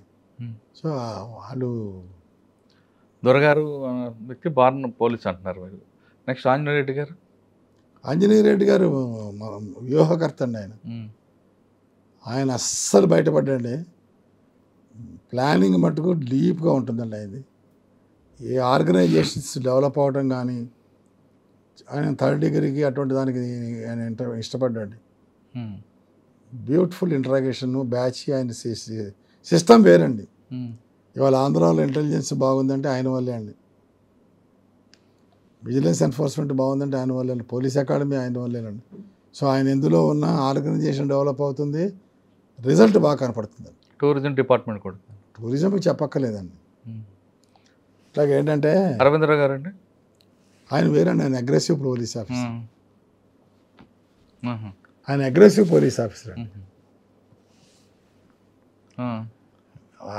ఫుల్ సబ్జెక్ట్ ఎక్కువ అండి ఆయన దగ్గర, ఫుల్ సబ్జెక్ట్ ఎక్కువ. ఆయన డైరెక్ట్ వార్నింగ్ ఇచ్చేవారు కదండి. ఇస్తారు. ఎన్కౌంటర్ స్పెషలిస్ట్ అప్పుడు ఆయన ఎన్కౌంటర్ అంటే ఆయన ప్లాన్ చేసుకుంటాడు సార్. ప్లాన్ చేసుకుని వాళ్ళని ట్రాప్ చేయడంలో ఆయనకి ఎక్స్పర్ట్. అంటే మా వర్క్ పెన్మెన్ కదా సార్ ఆయన బాగా. వాళ్ళందరూ అటువంటి ఆ రోజుల్లో పోలీస్ ఆఫీసర్లు అందరూ, ఇప్పుడు ఈ సుబ్బారెడ్డి గారు, ఈ వీరనారాయణ రెడ్డి గారు, హనుమంతరెడ్డి గారు, వాళ్ళందరూ ఎక్సలెంట్ పెన్మెన్లు అండి. మురళీధర్ రెడ్డి గారు 2 చేతులు రాసేయగలరు. అవునా? వాళ్ళు ఏమి లెక్క చేయరు సార్. మా రోజుల్లో హైకోర్టులో అఫిడవిట్ ఫైల్ చేయాలంటే పోలీస్ వచ్చేసి ముందు సిపికి వెళ్తుందండి. సిపి దగ్గర నుంచి మాకు రావాలి అంటే ఎస్పీ, ఇప్పుడు అంటే సిపి అంటే అలవాటు అయిపోయింది కానీ ఎస్పీ గారు ఏం చేస్తారంటే మనని పిలుస్తారండి, మాతో డిస్కస్ చేస్తారండి. మీ ఏపీపీ దగ్గర రాయించుకురా అంటారండి, లేకపోతే జీపీ రాయించుకుని వచ్చిన తర్వాత ఆయన దగ్గర కూర్చుంటే ఆయన సాయంత్రంగా 5ంటికి మరి పమ్మంటారండి. చేత్తో రాస్తారండి. చేత్తో రాసి అది టైపిస్ట్కి ఇచ్చి, అప్పుడు టైప్ లేదండి, కంప్యూటర్ లేవు. టైపిస్ట్ కొట్టిన తర్వాత ఆయన సంతకం పెట్టేసి తీసుకెళ్ళి హైదరాబాద్ అనేవాడు. ఇక్కడికి వస్తే హైకోర్టులో ఏ ప్లేడర్ కూడా నో అని లేదండి, ఏమి లేదు అందులో. వాళ్ళు మార్చేది దట్ దట్ దట్ అని రాస్తారండి, అది రాయటమే వాళ్ళు. అది అలాగా ఆటోమేటిక్గా మాకు కూడా ప్రాపర్గా ఎడ్యుకేట్ చేసి this how you should behave అని కూడా చెప్పేస్తారు వాళ్ళు. ఒక రకం కాదండి వాళ్ళు. సార్ మీరు 3-4 డీజీల పేర్లు చెప్పారు ఇప్పుడు. దొరగారు, అరవిందరావు గారు, ఆంజనేయ రెడ్డి. ఇంకా ఎవరు మీకు బాగా అంటే వాళ్ళ దగ్గర పని చేయకపోయినా మీకు వాళ్ళ ఫంక్షన్కి బాగా నచ్చిన ఆఫీసర్లు? సుకుమార్ బాగా చేస్తారండి. సుకుమార్ గారు. నెక్స్ట్ సుకుమార్ బాగా చేస్తారండి. ఇంకా భాస్కర్రావు గారు సంగతి తెలుసు కదా మీకు, ఎంబీ భాస్కర్ గారు, ఫైర్ బ్రాండ్. ఆయన చూసారా మీరు? నాకు డైరెక్ట్ టచ్ ఉందండి ఆయన. ఆయన తమ్ముడు కృష్ణారావు గారు ఇద్దరు. భాస్కర్ గారిని బాగా అమ్మాని అనిపిస్తుంది మీకు? అమ్మాను అంటే వాళ్ళు వాడే ఇంగ్లీష్ ఎటువంటి ఇంగ్లీష్ అండి, ఫ్రెంచ్ మాట్లాడతాడు ఆయన, ఇంగ్లీష్ మాట్లాడతాడు, తర్వాత తెలుగు మాట్లాడతాడు, హిందీ మాట్లాడతాడు, 5 భాషలు వచ్చాయండి. లెక్క చేయటండి ఆయన పెట్టుగా టక టక టక టక డిక్టేట్ చేసేస్తాడు. ఇంకా నండూరు సాంబశివరావు గారు? నండూరు సాంబశివరావు గారు చెప్పాను కదండి. ఏం చెప్పారు ఆయన? భాస్కర్రావు గారు చిన్న భాస్కర్రావు ఆయన. ఇన్వెస్టిగేషన్ ఆయన కూర్చోబెట్టి బాగా మాట్లాడతాడు ఆయన. ఆ టైంలో ఓన్లీ ఇన్వెస్టిగేటింగ్ ఆఫీసర్ లాగానే బిహేవ్ చేస్తాడండి, చాలా బాగా చెప్తాడండి. కానీ అప్పుడప్పుడు కొంచెం బూతులు మాట్లాడతారు. అది వేలండి, నేను అందుకనే అన్నాను మీకు. కేసు ఇన్వెస్టిగేషను ఆయన వాళ్ళతో డిస్కస్ చేసేటప్పుడు ఓన్లీ కమిషనరు, ఐజీ ఆ పోస్ట్లోనే మాట్లాడతాడు. గైడెన్స్ అట్లాగే ఉంటుంది. వాడు కొద్దిగా మిస్ఫైర్ అయినా తేడా చేస్తే మటుకు అసలు సమస్యలో వస్తాడండి. అది వేరండి. ఇంకా అలాగే ఎవరు గుర్తున్నారండి మీకు? చాలామంది చేశాను సార్ నేను. ఎవరెవరు ఉన్నారు చెప్పండి. చెప్పాను కదా, వెంకట్రావు గారు అటువంటి ఎస్పీ మాకు ఆయన అటువంటి వాడే. డివిఎల్ఎన్ రామకృష్ణ గారి దగ్గర చేశాను, మాకు డిఐజీ. ప్రభాకర్ గారు మాకు డిఐజీ. వాళ్ళందరూ మరి పెన్ను తీసుకుంటే హ్యాండ్ రైటింగ్ ఎట్లా ఉంటుందో ఇంగ్లీష్ కూడా అట్లాగే ఉంటుందండి. సార్ చాలామంది లెజెండ్స్ సార్ పనిచేస్తారు, మీరు అవుట్ స్టాండింగ్ ఆఫీసర్ పనిచేసుకొచ్చారు. తర్వాత మీరు రిటైర్ అయ్యారు. రిటైర్ అయిన తర్వాత ఇప్పుడు ఏం చేస్తున్నారండి? నేను కానీ కొంతమంది ఆఫీసులకు మీరు అడ్వైజ్ చేస్తుంటారు కదా, ఈ కేసు ఎలా చేయాలి ఎలా చేయాలి. అంటే అండి నేను ఒక 25 సంవత్సరాలు బాస్కెట్బాల్ అసోసియేషన్ ప్రెసిడెంట్ని ఎక్కడ? వైజాగ్ డిస్ట్రిక్ట్కి. తర్వాత హాకీకి వైస్ ప్రెసిడెంట్. ఇప్పటికీ ఆడుతుంటారా? హాకీ ఆడిస్తాను. బాస్కెట్బాల్ ఆడతారా? బాస్కెట్బాల్ లాజిస్టిక్స్ మొత్తం ఇస్తానండి. ఇప్పుడు బాస్కెట్బాల్ ఉందనుకోండి, సెంట్ పీటర్ స్కూల్లో కోర్టు వేసాం. కోర్టు అంటే ఆ రోజుల్లో 15 లక్షలు, ఇప్పుడు 25 లక్షలు అవుతుందండి. అలాగే చంద్రపాలెం హై స్కూల్లో డెవలప్ చేస్తున్నా, గవర్నమెంట్ స్కూల్ అది. నేను తీసుకున్నప్పుడు 1400 స్ట్రెంత్, ఇప్పుడు 4000 అండి. 4000 ఏ స్కూల్కి ఉందండి ఇది ఆంధ్రాలో? లేదు. మొత్తం చెరువు అండి అది. 2000 లారీలు వేసి పూర్చేసానండి. ఇక్కడ వైజాగ్ ఉందా? మీకు అక్కడే క్రికెట్ స్టేడియంకి ఒక 3 కిలోమీటర్ల అవతల ఉంటుంది.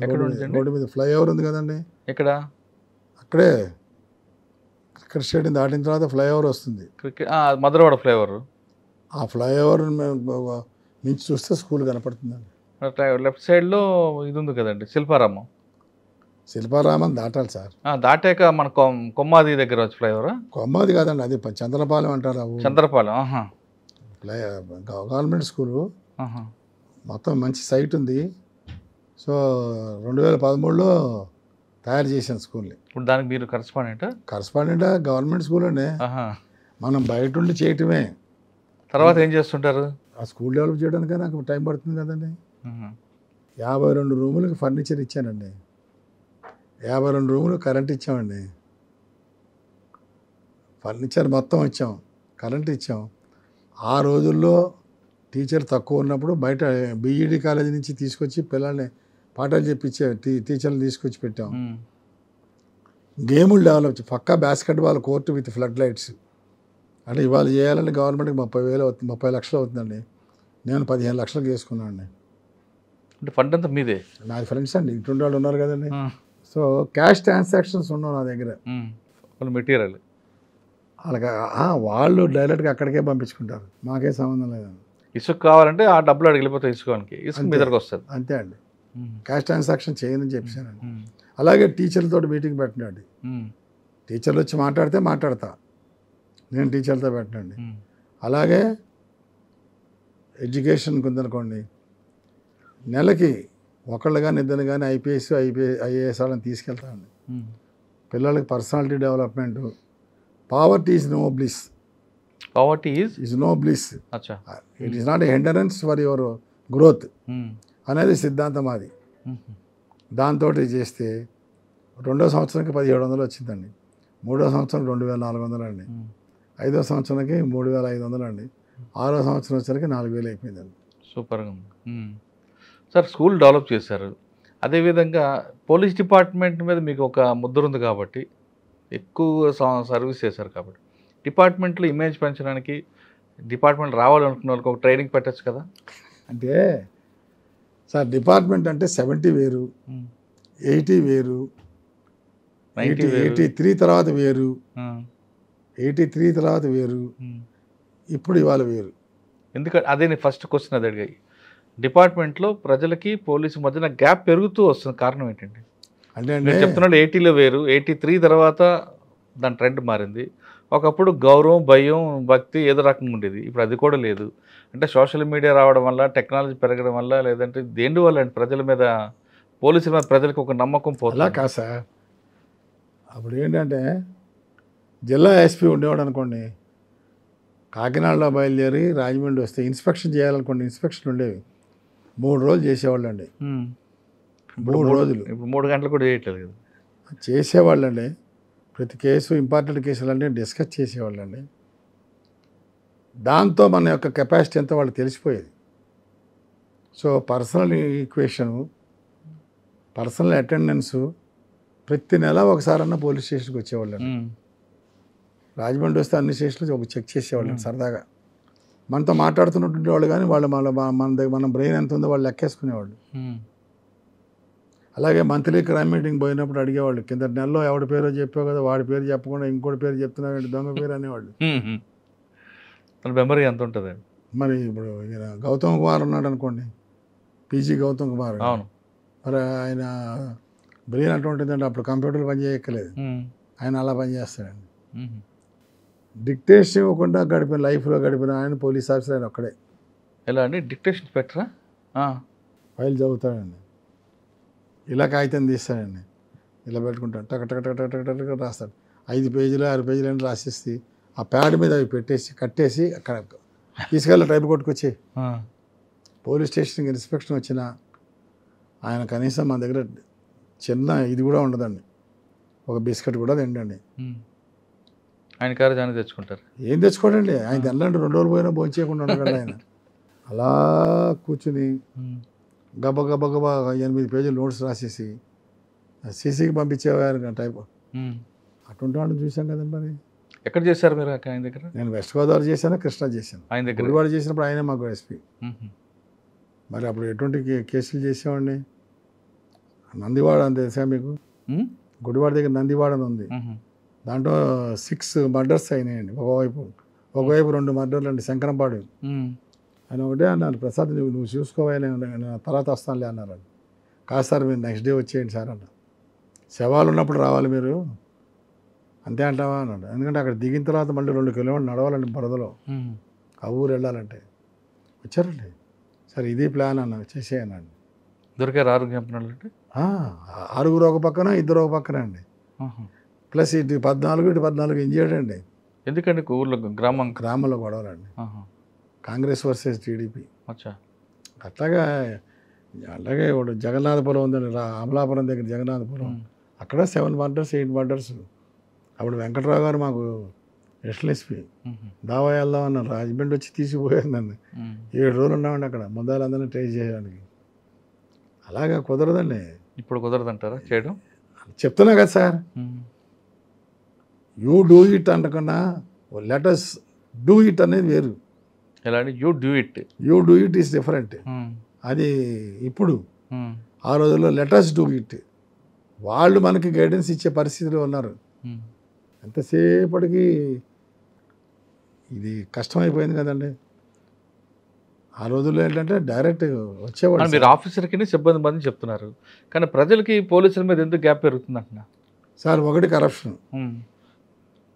కరప్షన్ అన్ని డిపార్ట్మెంట్ ఉంది కదండి. అలా కాదండి, మీకు మాలో 2 ముద్దాయి ఫిర్యాదుదారుడు. సో ముద్దాయిని జాగ్రత్తగా దూరం పెట్టేసుకుని కంప్లైంట్ కానీ మనం జాగ్రత్త చూసుకుంటే అది ఎఫెక్ట్ వేరు. డబ్బు గురించి ఏమైనా చేసే పరిస్థితి వచ్చినప్పుడు కష్టం.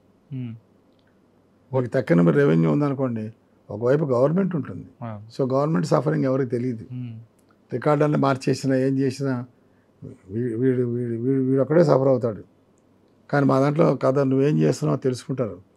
ఇవాళ అలర్ట్నెస్ పెరిగింది అందరికీ, వచ్చినప్పుడు మనం ఏం చేస్తున్నామో తెలిసిపోతుంది. తర్వాత ఓవర్ టుగెదర్ ఇన్ని సంవత్సరాలు గడిచిన తర్వాత పబ్లిక్లో చదువు వచ్చింది, లీడర్లు ఎక్కువయ్యారు. నువ్వేం చేస్తున్నావో తెలుసుకోవడం కష్టం, నువ్వు అనుకుంటున్నావు చాలా తేలికైపోయింది.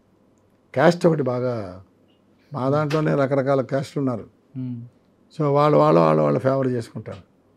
ఇదంతా కూడాను తెలియదని అనుకోవటం తప్పండి. పబ్లిక్ మీద చూపిస్తారు. ఒకటి కరప్షన్, రెండోది అడ్మినిస్ట్రేషన్ బిహేవియర్ అండి, మూడోది కోర్టుకు వెళ్ళి ఎవరుండు.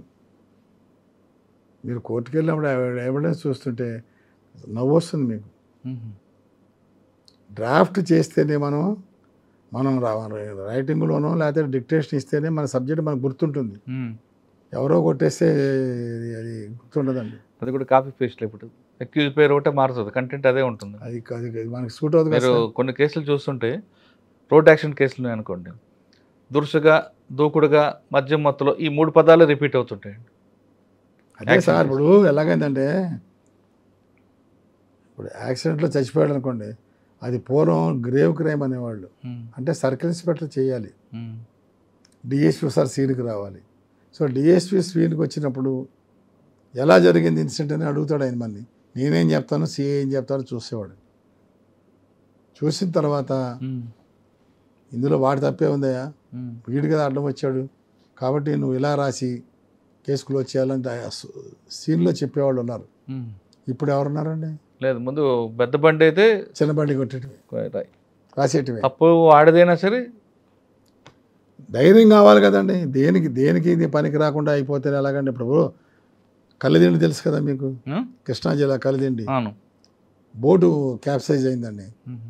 13 మంది చచ్చిపోయారండి. ఒక 5,000 మంది వచ్చేసారండి fishermen. Without post mortem body ఇమ్మన్నారు. గౌతమ్ కుమార్ గారు ఎస్పీ, నేను సిఐని. అంటే ఇవాళ అది 3 సిఐలు అయింది అనుకోండి, 4 అయింది. నేను ఒక్కడనే గుడివాడ దగ్గర నుంచి కలిదిండి దాకా 58 కిలోమీటర్లు అండి.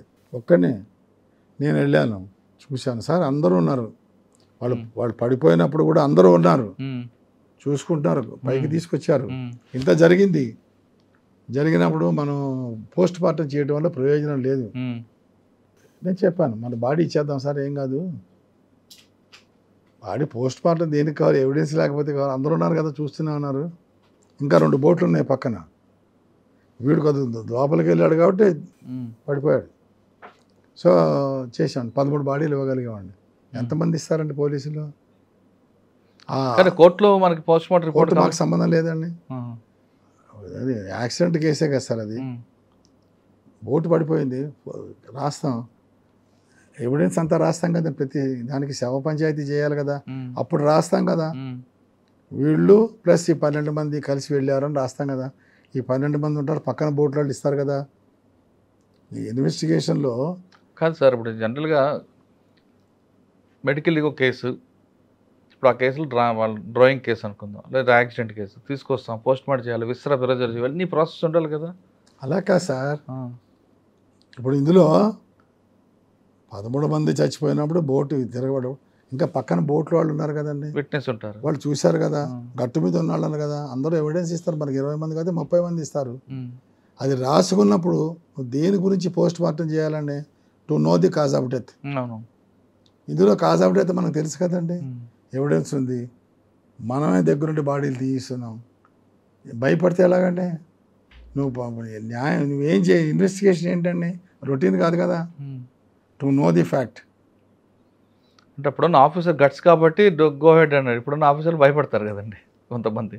భయపడతారంటే అలా కుదరదండి. ఇప్పుడు గడ్డిబాములోకి పిల్లలు వెళ్ళారు సార్, 2 చిన్న పిల్లలు ఆడుకున్నారండి. వాళ్ళ దగ్గర అగ్గిపెట్టిందని ఎవరికి తెలియదు, అగ్గిపుల్లు వెలిగించారండి. గడ్డిబాముతో పాటు ఇల్లు కాలిపోయారండి, బూడిదైపోయారు. కానుగారు ఉన్నారు మాకు వైజాగ్. సరే అందరూ చిన్నపిల్లాడు సార్, కానీ బాడీ తీసుకెళ్ళి కూడా కెపాసిటీ లేదండి వాళ్ళకి. బాడీ ఇచ్చేద్దాం సార్ అన్న, బాడీలు ఏం లేవు, అక్కడ 2 ఎముకలు ఉన్నాయి, అంతే, కాలిపోయింది. రిస్క్ తీసుకుంటున్నావేమో అన్నాడు. నేను తీసుకుంటాను సార్ అన్న, కానీ ఇచ్చేసాం కదండి. దేనికి ఇవ్వలేకపోతే ఎలా సార్? ఇప్పుడు ఒక ఆయన ఉన్నాడు, ఆయన కొడుకు 6 నెలల క్రితం జూన్లో చచ్చిపోయాడు, ఫిబ్రవరిలో చచ్చిపోయాడండి. మళ్ళా జూన్ వచ్చేసరికి ట్విన్స్ అండి, రాత్రి కారు తీసుకెళ్ళాడు, తిరిగి వస్తున్నారు, రోడ్డు మీద ఆవు వచ్చింది, కొట్టేశాడు. ఈ అబ్బాయికి ఒక్కడే చచ్చిపోయాడు, తక్కిన అందరూ బాగున్నారు. ఇంకా దానికి పోస్ట్ మార్టం ఎందుకండి? ఆ తండ్రికి మనం చేసే సొలేసే ఉందండి. తండ్రికి మనం చేసేసి 6 నెలల క్రితం కొడుకు చచ్చిపోయాడా, 2వ కొడుకు ఇప్పుడు చచ్చిపోయాడు ట్విన్స్లో. మనం చేయగలిగింది ఏముందండి? వాళ్ళు అడిగారు, వాడు కారులో ఉన్నవాళ్ళు 3, బయట ఆవు తోలిన వాడు ఉన్నాడు, రోడ్డు మీద గబికని వచ్చిన వాళ్ళు ఉన్నారు, అందరూ స్టేట్మెంట్ ఇచ్చారు. యాక్సిడెంట్ కేసు భయపడిపోతానంటే భయపడితే ప్రతిదానికి భయపడాలండి. ఇప్పుడు డాక్టర్ గారు వెళ్తున్నాడండి రాత్రి 11ంటికి, ఎదురుగుండా ఒకటి స్కూటర్ మీద వచ్చి గుద్దేశాడండి, వాడిది రాంగ్ సైడ్ అండి. ఈ స్కూటర్ గుద్దేస్తే ఈ కారులో నుంచి వాడు వెనక్కి వెళ్ళి పడ్డాడండి. వాడు హాస్పిటల్లో చేర్చారండి. డాక్టర్ గారు వచ్చాడండి, సీన్ చూస్తానండి అన్న, అంతా ఎగ్జామిన్ చేసుకున్నాం, మీరు వెళ్ళిపోండి సార్ తర్వాత చూద్దాం అన్నాండి. కారు మటుకు బ్రేక్ ఇన్స్పెక్టర్ ఎగ్జామినేషన్ చేయమన్నాను, చేసేసారు. వాటి తర్వాత చచ్చిపోయాడు. వాడు డ్రింక్ చేస్తున్నాడు, వాడి కారు వాడిది కాదు, లైసెన్స్ లేదు, తాగున్నాడు. ఇంకా దాంట్లో డాక్టర్ మీద ఏం కేసు పెడతారండి? కేసు క్లోజ్ చేయాలి కదండి, రిఫర్ చేస్తాం కేసు. కానీ అంత ఉదార స్వభావం మీలాంటి ఉంటారు, ఇప్పుడు ఎక్కడ ఉంటారండి? మామూలుగా అలా సైకిల్ కాదు మీద సార్, రాంగ్ రూట్లో వచ్చి అలా కాదు గుద్దుతూనే సార్. అవుతున్నాయి కదా. అలా కాదు సార్, ఇన్వెస్టిగేషన్ అంటేనే to illicit the truth, fact. అవును. నిజంగా చెప్పాలంటే ఫ్యాక్ట్. సో ఫ్యాక్ట్ రాయలేనప్పుడు ఇన్వెస్టిగేషన్ చేయనట్టే కదా. ఇవాళది కాదు కదండి, బావిలో పడతాడు ఎవడో పిల్లాడు, ఉమ్. పసిపిల్లాడు పడిపోతాడండి, తల్లి అరుస్తూ ఉంటుంది, మా అబ్బాయి పడ్డాడు, మా అబ్బాయి. చుట్టుపక్కల వాళ్ళందరూ విలేజ్ వాళ్ళు వస్తారు, వాళ్ళు ఈ అమ్మాయి ఇక్కడ బట్టలు ఉతుకుతుంది చూస్తారు కదండి, అమ్మాయి గట్టు మీద కూర్చోబెట్టింది తెలుసు కదండి. సో ఆ పూర్ పీపుల్కి మనం చేసేది ఏముందండి? నువ్వు రాజు వెళ్ళి ఆ పోస్ట్ మార్టం చేయించుకో అంటే కానీ ఇప్పుడు జరుగుతుంది కదా, అదే కదా సార్ ఇప్పుడు. చెప్తున్నా కదా సార్. ఆ. ఇప్పుడు చిన్న మీరు చెప్తున్నట్లుగా కొంచెం మానవత్వం లేకుండా ఆ తల్లికి ఆ పిల్ల బాడీని కట్ చేసి ఎవరు- మనం ఆ ఫ్యామిలీకి ఇచ్చింది ఏంటంటున్నాను, మనం చేయాలి కదా అంటున్నాను. చేయలేనప్పుడు నువ్వు పోలీస్కి రావడం నువ్వు వేస్ట్ కదా. ఉమ్. ఇప్పుడు చచ్చిపోయాడు, శవం తీసుకెళ్ళి ఆ డాక్టర్కి ఇచ్చి అనే స్టేజ్ రాకూడదు. ఉమ్. ఇప్పుడు మీకు రాజోలు చెప్పాను కదా, నగరం ఉమ్. డాక్టర్ గారి ఇంట్లో తోట బాగు చేస్తున్నారండి, ఒకడు గట్టిగా ఇట్లా పట్టుకుని ఉన్నాడండి, చచ్చిపోయాడండి. ఉమ్. చచ్చిపోతే పోస్ట్ మార్టం కావాలని ఒకళ్ళు, అక్కర్లేదని ఒకళ్ళు. సరే డాక్టర్ గారి దగ్గర డబ్బులు ఉన్నాయి కాబట్టి ఊళ్ళో వాళ్ళు వచ్చేస్తారు కాబట్టి సరే పోస్ట్ మార్టంకి పంపించాం. ఉమ్. డాక్టర్ ఉమ్. విలియమ్స్ ఉమ్. ఫోన్ చేశాడు, ఆ డాక్టర్ని పంపించినాక అన్నాడు. డాక్టర్ మీకు ఎందుకండి, డాక్టర్ ఇంట్లో లేడు ఆ రోజున, ఉమ్. మీరు ఏమి రిపోర్ట్ ఇస్తారో ఇచ్చేయండి, మాకేం ప్రాబ్లం లేదు. ఉమ్. అందరూ ఉన్నారు, వాడితో పాటు చాలామంది వర్క్ చేస్తున్నారు కదండి, చూశారు. సో మనం వీడితో మాట్లాడాము, చచ్చిపోయిన వాడి పెళ్ళంతా మాట్లాడాం. ఉమ్. వాడు ఎపిలెప్సీ పేషెంట్, ఉమ్. మూర్ఛరోగం ఉంది వాడికి. సో ఎపిలెప్సీ పేషెంట్కి వాట్ ఆర్ ది సిమ్టమ్స్ అనేది మనకు తెలియాలి. తెలియకపోతే బుక్ చదువుకోవాలి, ఉమ్. ఫారెన్సిక్ బుక్ చదవాలి కదండి. మేము చదువుకున్నాం. నేను వేరే వాళ్ళ దగ్గరికి వెళ్ళాను, సరే ఇట్లాగ వచ్చింది ఏంటంటే, ప్రసాద్ అది ఎపిలెప్సీ వాళ్ళకి ఇలా పట్టుకుంటారనుకో, ఇక్కడ బోన్ ఫ్రాక్చర్ అవడానికి ఆస్కారం ఉంది, వీడు బోన్ ఫ్రాక్చర్ అయింది కాబట్టి ఇది మర్డర్ అంటున్నాడు. ఉమ్. ఎపిలెప్సీ గురించి వాడు అడగలేదు, నాకు తెలిసింది అంతాను. ఉమ్.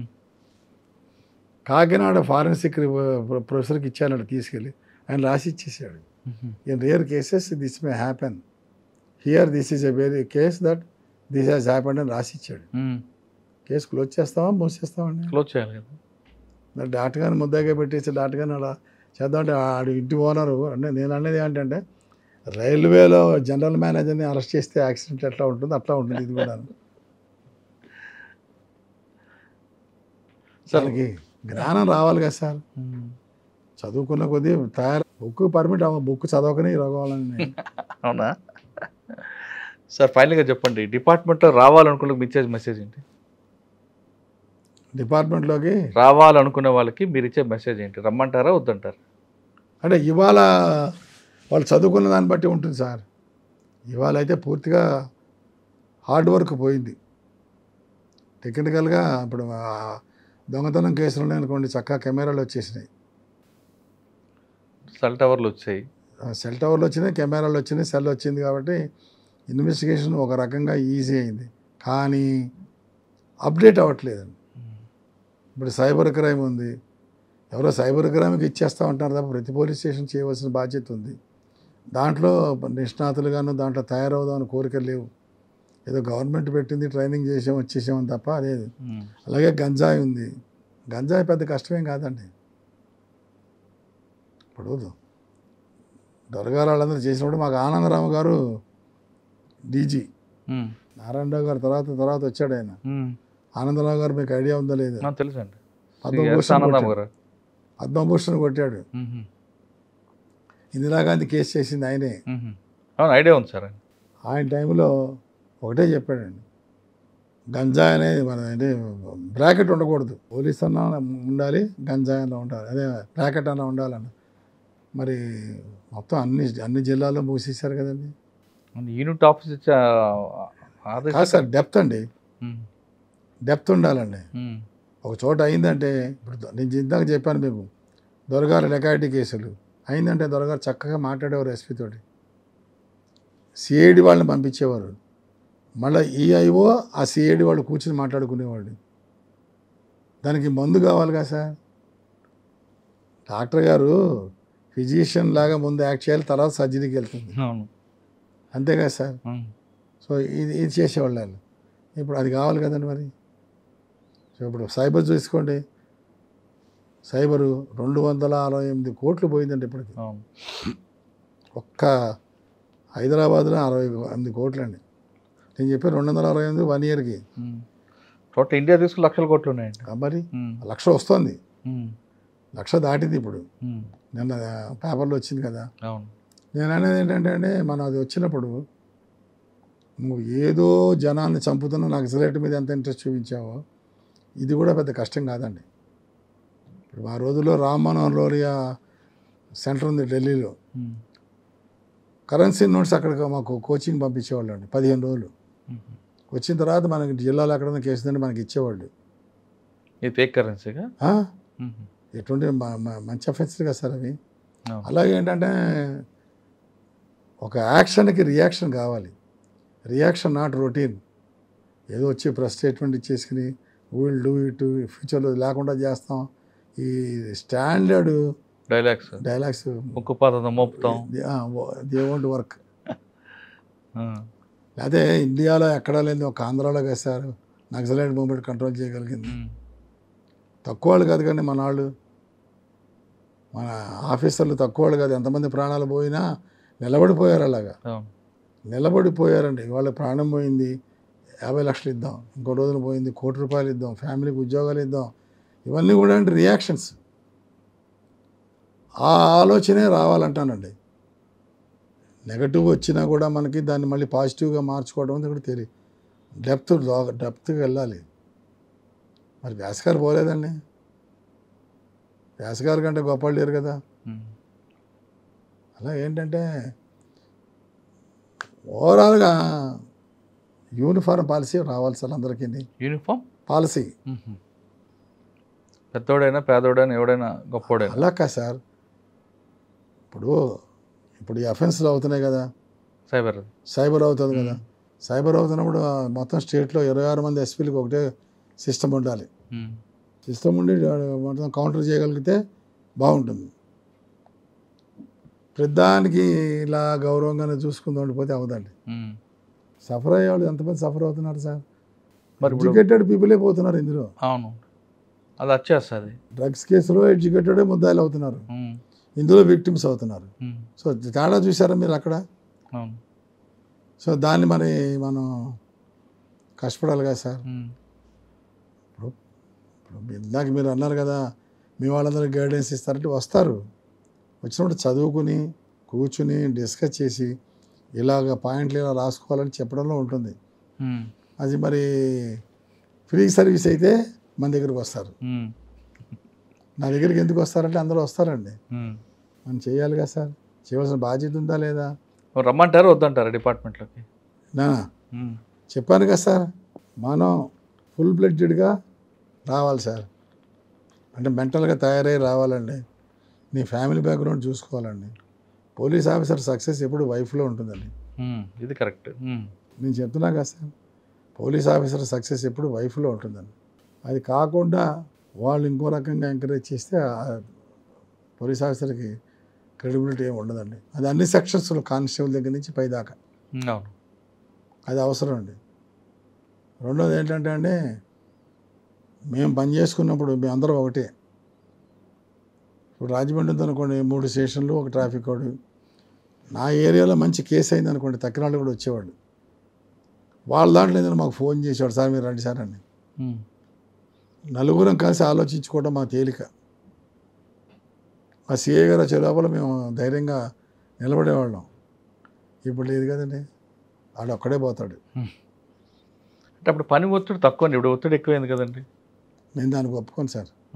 ఇప్పుడు బందోబస్తులని సార్ ఇవన్నీ కూడాను నేను చెప్తున్నా కదా. అందుకని ఇప్పుడు నేను రాజమండ్రి వైజాగ్ చేశాను కదా, కలెక్టరేట్ దగ్గర యాజిటేషన్ అనగానే ఒక 50 మంది లోకల్ పోలీసు, ఒక 50 మంది రిజర్వ్ అడిగి తీసుకునేవాళ్ళు కావాలని. What is agitation?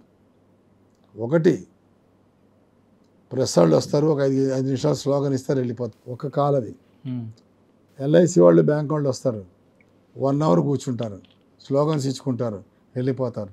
దీనికి 100 మంది కావాలి, ప్రెస్ వాళ్ళు వచ్చేస్తున్నారు, బ్యాంక్ వాళ్ళు వచ్చేస్తున్నారు, దానికి కావాలి. ఏమండి కమ్యూనిస్టులు సిపిఎం వాళ్ళు వస్తారు, వాళ్ళు నేషనల్ కాల్ ఇస్తారు, నేషనల్ కాల్కి అదే సిస్టమ్. వాళ్ళు వస్తారు, 2000 వచ్చినా అక్కడ ఉంటారు, కలెక్టర్ ఆఫీస్ దగ్గర స్లోగన్స్ ఇస్తారు, వెళ్ళిపోతారు. గేట్ క్రాషింగ్కి వస్తారు, అప్పుడు నీకు ఇంతమంది కావాలి. సో ఇలాగ మనం ప్రతిదీ కూడాను ఫెస్టివ్ క్రౌడ్ లాగా డివైడ్ చేసుకుని దాన్ని బట్టి బందోబస్తు ఇవ్వాలి. సో ఎప్పుడైతే మనం అంత ఇస్తున్నామో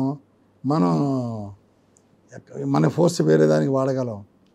ఇప్పుడు పోలీస్ ఆఫీసర్లు ఎంతసేపటికి ఏంటంటే ఎక్కువ పెట్టేసుకుని చేసేసుకుంటున్నారు. ఆ స్కేల్ డివైడ్ చేయట్లేదండి, చేయలేకపోతున్నారండి. చేయడానికి అదే కదా మీరు చెప్తున్నట్టు ఒక చిన్న ఒక ఇల్లు ముట్టడి అనగానే ఒక 100 మంది తీసుకొని కూర్చోపెడతారు, 4 బారికేడ్లు అంత ఆడవాడు. ఆడొచ్చి ముట్టడిస్తాడంటే దేని ముట్టడిస్తాడు వినట్లుగా స్టాగ్రేషన్ చేస్తుంటే ఇంత ఫోర్స్ అవసరం. అగో ఖాన్ గారు ఉండేవాళ్ళు అనుకోండి, ఆయన చెప్తే వినేవాడు. సిపిఎం వాళ్ళు అల్లరి, సీఎం వస్తున్నాడు, ఇప్పుడు చంద్రబాబు నాయుడు వచ్చాడు అనుకోండి, 7 ప్రోగ్రాములు ఉంటాయండి, 7 ప్రోగ్రాములు వాళ్ళు అటాక్ చేస్తారు, కాదనం. కానీ మనకి జ్ఞానం ఉండాలి కదండి. మన సార్తో వెళ్ళి మాట్లాడతాం, ఇది సార్ సంగతి అని చేసే అంటాడు. రాత్రి 1 గంట నుంచి పొద్దున్న 4 దాకా ఇంపార్టెంట్ లీడర్స్ అందరినీ ఎత్తేస్తామండి, తీసుకొచ్చి కూర్చోబెట్టేస్తామండి. అంటే అక్కడ ఎందుకండి బైండ్ ఓవర్ చేయడం కానీ హౌస్ అరెస్ట్ చేయొచ్చు కదా. House arrest not correct sir. మనం 151 వేయాలంటే ఎత్తుకు రావాలి తప్ప, మనం చెయ్యాలి తప్ప దానికి ప్రూఫ్ కావాలి. ఊరికనే వాళ్ళు చేస్తున్నారంటే వాళ్ళందరికీ వాయిస్ లేక కాదు, లేకపోతే చట్టం రాక కాదండి, అసలు అది కరెక్టే కాదండి. హౌస్ అరెస్ట్ కరెక్ట్ కాదంటారా? బైండ్ ఓవరే చేయించుకోవాలండి. ఎందుకంటే బైండ్ ఓవర్ చేస్తే నువ్వేం చేస్తున్నావు రాస్తావు. హౌస్ అరెస్ట్కి ఎప్పుడు రాస్తారంటే ఎవరు పోతారండి? ఆ సబ్ ఇన్స్పెక్టర్ పోడు, ఎవరు పోరు కదండి. మరి ఎవరో పోతారు, 2 ఉంటారు. ఎందుకంటే చేయటం హౌస్ అరెస్ట్ అని చెప్పి అక్కడ కానిస్టేబుల్ ఫోటో తీసుకొని పెట్టుకుంటారు.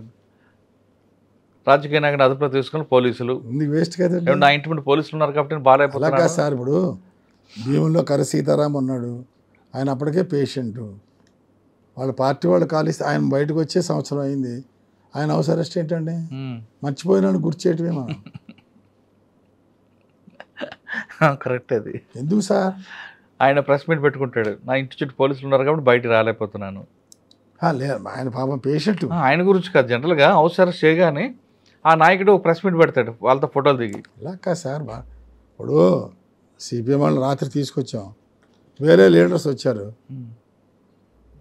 సిపి గారి దగ్గరికి వెళ్దాం రండి అన్నాం. వాళ్ళు అడిగారు, మాకు ఒక సీఎంతో ఇంటర్వ్యూ ఇప్పిస్తాం రమ్మన్నాం, మీరు రిప్రజెంటేషన్ ఇచ్చేసి వెళ్ళిపోండి, అదే కదా మీకు కావాలా.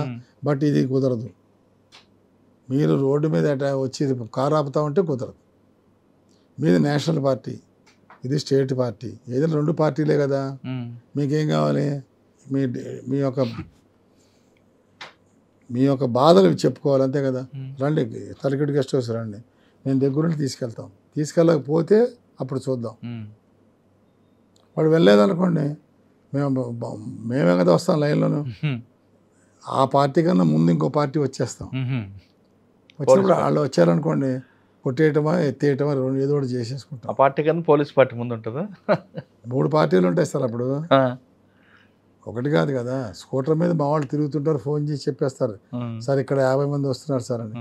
దానికి తగ్గట్టుగా ఇంకో సైడ్ నుంచి ఇటు పోలీసు వస్తుంది, ఇటు మేము వస్తాం, లేపేస్తాం. నేను అనేది మా బాస్ ఒప్పుకున్నాడా లేదా? అరెస్ట్కి ఒప్పుకున్నాడు. మళ్ళీ వాళ్ళకి ఆయనే కదా సిఐతో చెప్పేది, వచ్చారు సార్ అప్లికేషన్ ఇచ్చి వెళ్ళిపోతారని. కావాలి కదా, ఓపిక కావాలి కదా. అంటే ప్యాషన్ వాళ్ళు మాత్రం రావాలి. ప్యాషనే సార్. పోలీస్ డిపార్ట్మెంట్లో రండి, కానీ ప్యాషన్తో ఉన్న వాళ్ళు మాత్రమే డిపార్ట్మెంట్ రండి అంటున్నారు ప్రసాద్ గారు. ఆయనకున్న అనుభవంలో రకరకాల కేసులు, ఒక కేసులో కన్విక్షన్ అవ్వాలంటే ఆఫీసర్ సపోర్ట్ కావాలి, రెగ్యులర్గా కోర్టుకి మనం కూడా వెళ్ళాలి, మనమే వెళ్ళాలి. వాళ్ళతో పాటు కోర్టు కానిస్టేబుల్ ఎప్పుడు రెగ్యులర్గా టచ్లో ఉంటేనే ఆ కేసులో కన్విక్షన్ వస్తుంది. అంతేగాని ఛార్జ్ షీట్ వేసాం, నిందితుడిని అరెస్ట్ చేసాం, విట్నెస్లు గైడ్ చేయడం ఇలా చేస్తేనే కన్విక్షన్ వస్తుంది. అంతేకాకుండా ఏదో బుక్ ప్రకారం వెళ్తాను, బుక్ చదువుకోకుండా వచ్చా, బుక్ చదివి వచ్చాను, నేను చెప్పిందే వేదం అనుకుంటే కాదు. గ్రౌండ్లో ఏం జరుగుతున్న విషయం తెలుసుకోవాలి, కింద సబార్డినేట్ చెప్పిన విషయాన్ని పూర్తిగా అర్థం చేసుకుంటే ఆ యూనిట్ ఆఫీసర్కి కానీ ఆ చేస్తున్న ఎస్ఐహెచ్ కానీ లేదా ఐఓకి కానీ ఖచ్చితంగా ఆ ప్రాంతం మీద పట్టు ఉంటుంది అంటే చెప్తున్నారు. అంటే 1970లో పరిస్థితి వేరు, ఇప్పుడున్న పరిస్థితి వేరు అని చెప్తున్నగా 70, 80, 90, 2003 అలా క్రమేపీ మనం మారుతున్నాం, మనతో పాటు పోలీసింగ్ మారుతుంది. కానీ ప్రజలతో ఎప్పుడైతే మమేకం అవుతాం, ప్రజలతో మంచిగా అర్థం చేసుకుంటాం, వాళ్ళు ఎప్పుడు సపోర్ట్ ప్రజలకు ఉంటుంది. అంతేకాకుండా ప్రతి పోలీస్ ఆఫీసర్కి ఎక్కడ ముందు పనిచేస్తున్నారో ఆ ప్రాంతంలో నీతిగా, నిజాయితీగా, నిబద్ధగా పనిచేస్తున్నాం అనే ముద్ర కానీ ప్రజల్లో ఉంటే నెక్స్ట్ ట్రాన్స్ఫర్ అవ్వగానే మనకన్నా ఆ పేరే ఆ సీట్లో కూర్చుంటుంది. ఆటోమేటిక్గా ట్రబుల్ మాంగర్స్ అందరూ కూడా సెట్ అయిపోతారంటూ ప్రసాద్ గారు చెప్తున్నారు. ఇది ఈ వారం ప్రసాద్ గారితో ఎక్సలెంట్ ఇంటర్వ్యూ. వచ్చే వారం మరో గెస్ట్ మళ్ళీ కలుద్దాం. అంతవరకు నమస్తే. Thank you sir. Thank you very much. Thank you. I Dreams, this police diaries is something very, very valuable towards that. I must really appreciate Murali, your insights. I Dreams founder and CEO Chinna Vasudev Reddy Gartoni, Muralidhar crime stories చాలా famous అయిపోయినావు. We did this with Gautam Savan garu and Sajjan sir. Good. Well done. Congratulate him for doing so well. And I congratulate him, his boss also, for doing so well.